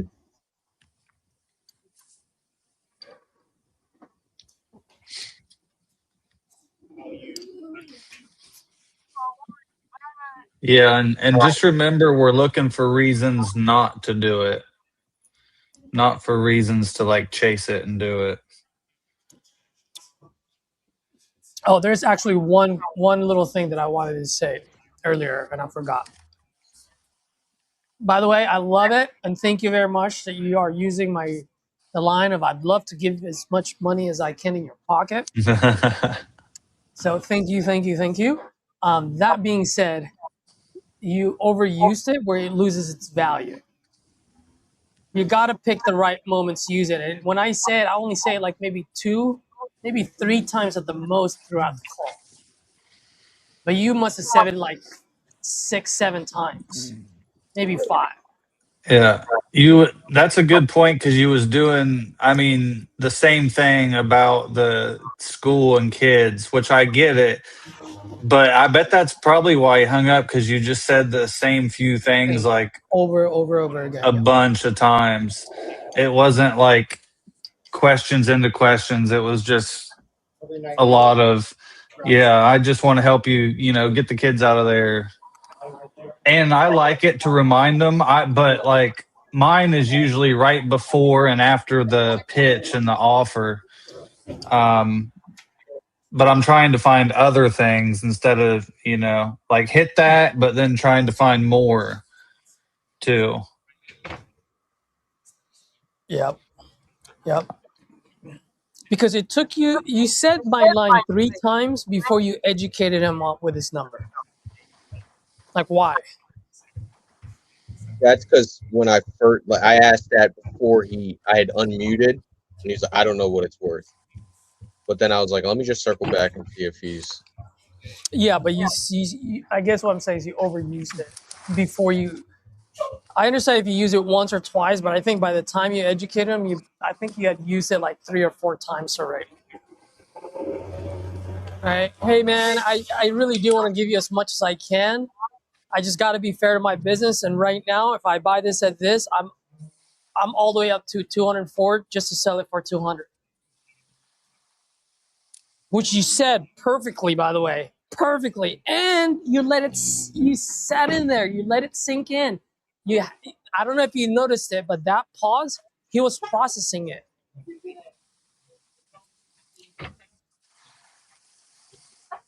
So for me at that point, be like, so I want to be fair to my business, man. Let's work.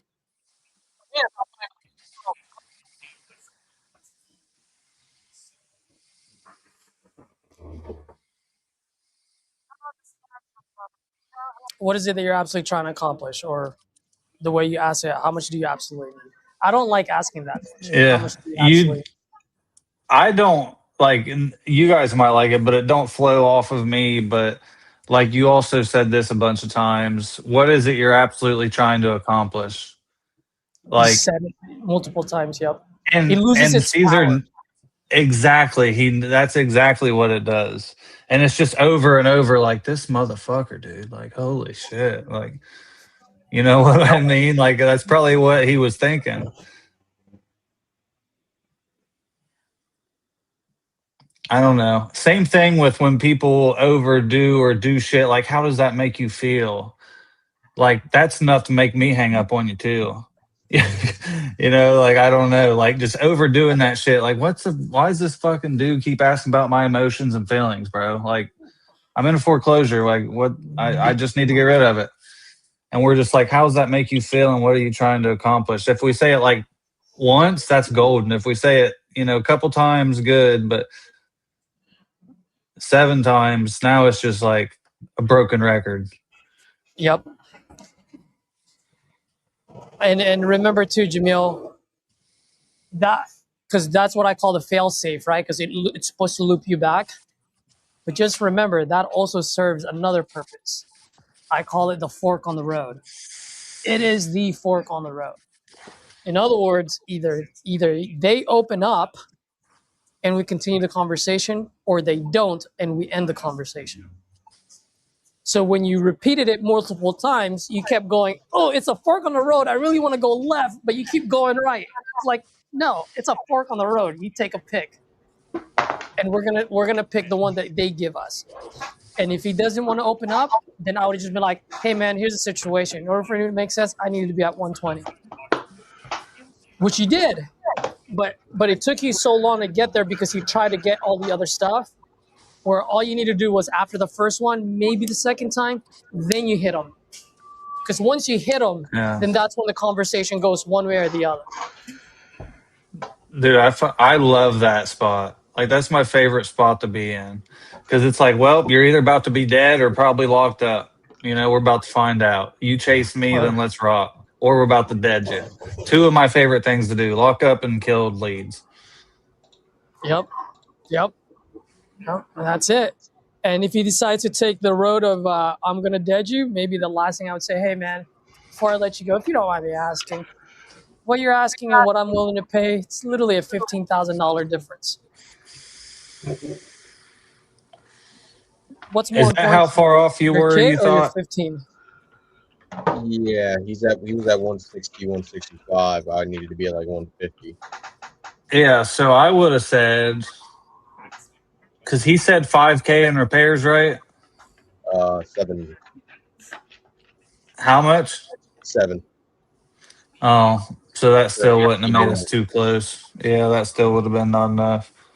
I'll say if it was enough, the difference, you could have used his rehab and set the expectations of a price drop of just, hey, we'll go off that as long as it is what you say and it is that rehab. I think it's going to be 15, 20, but I don't have no reason not to believe you. You know it better than me.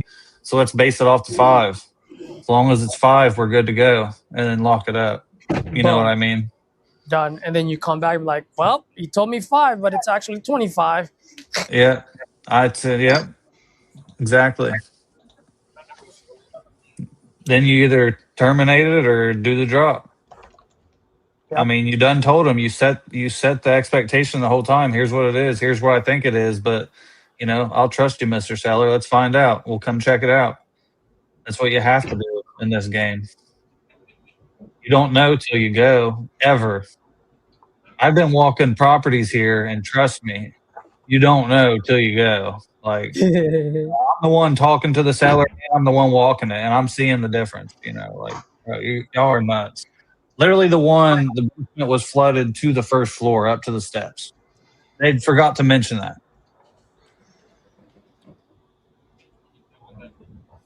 Mm-hmm.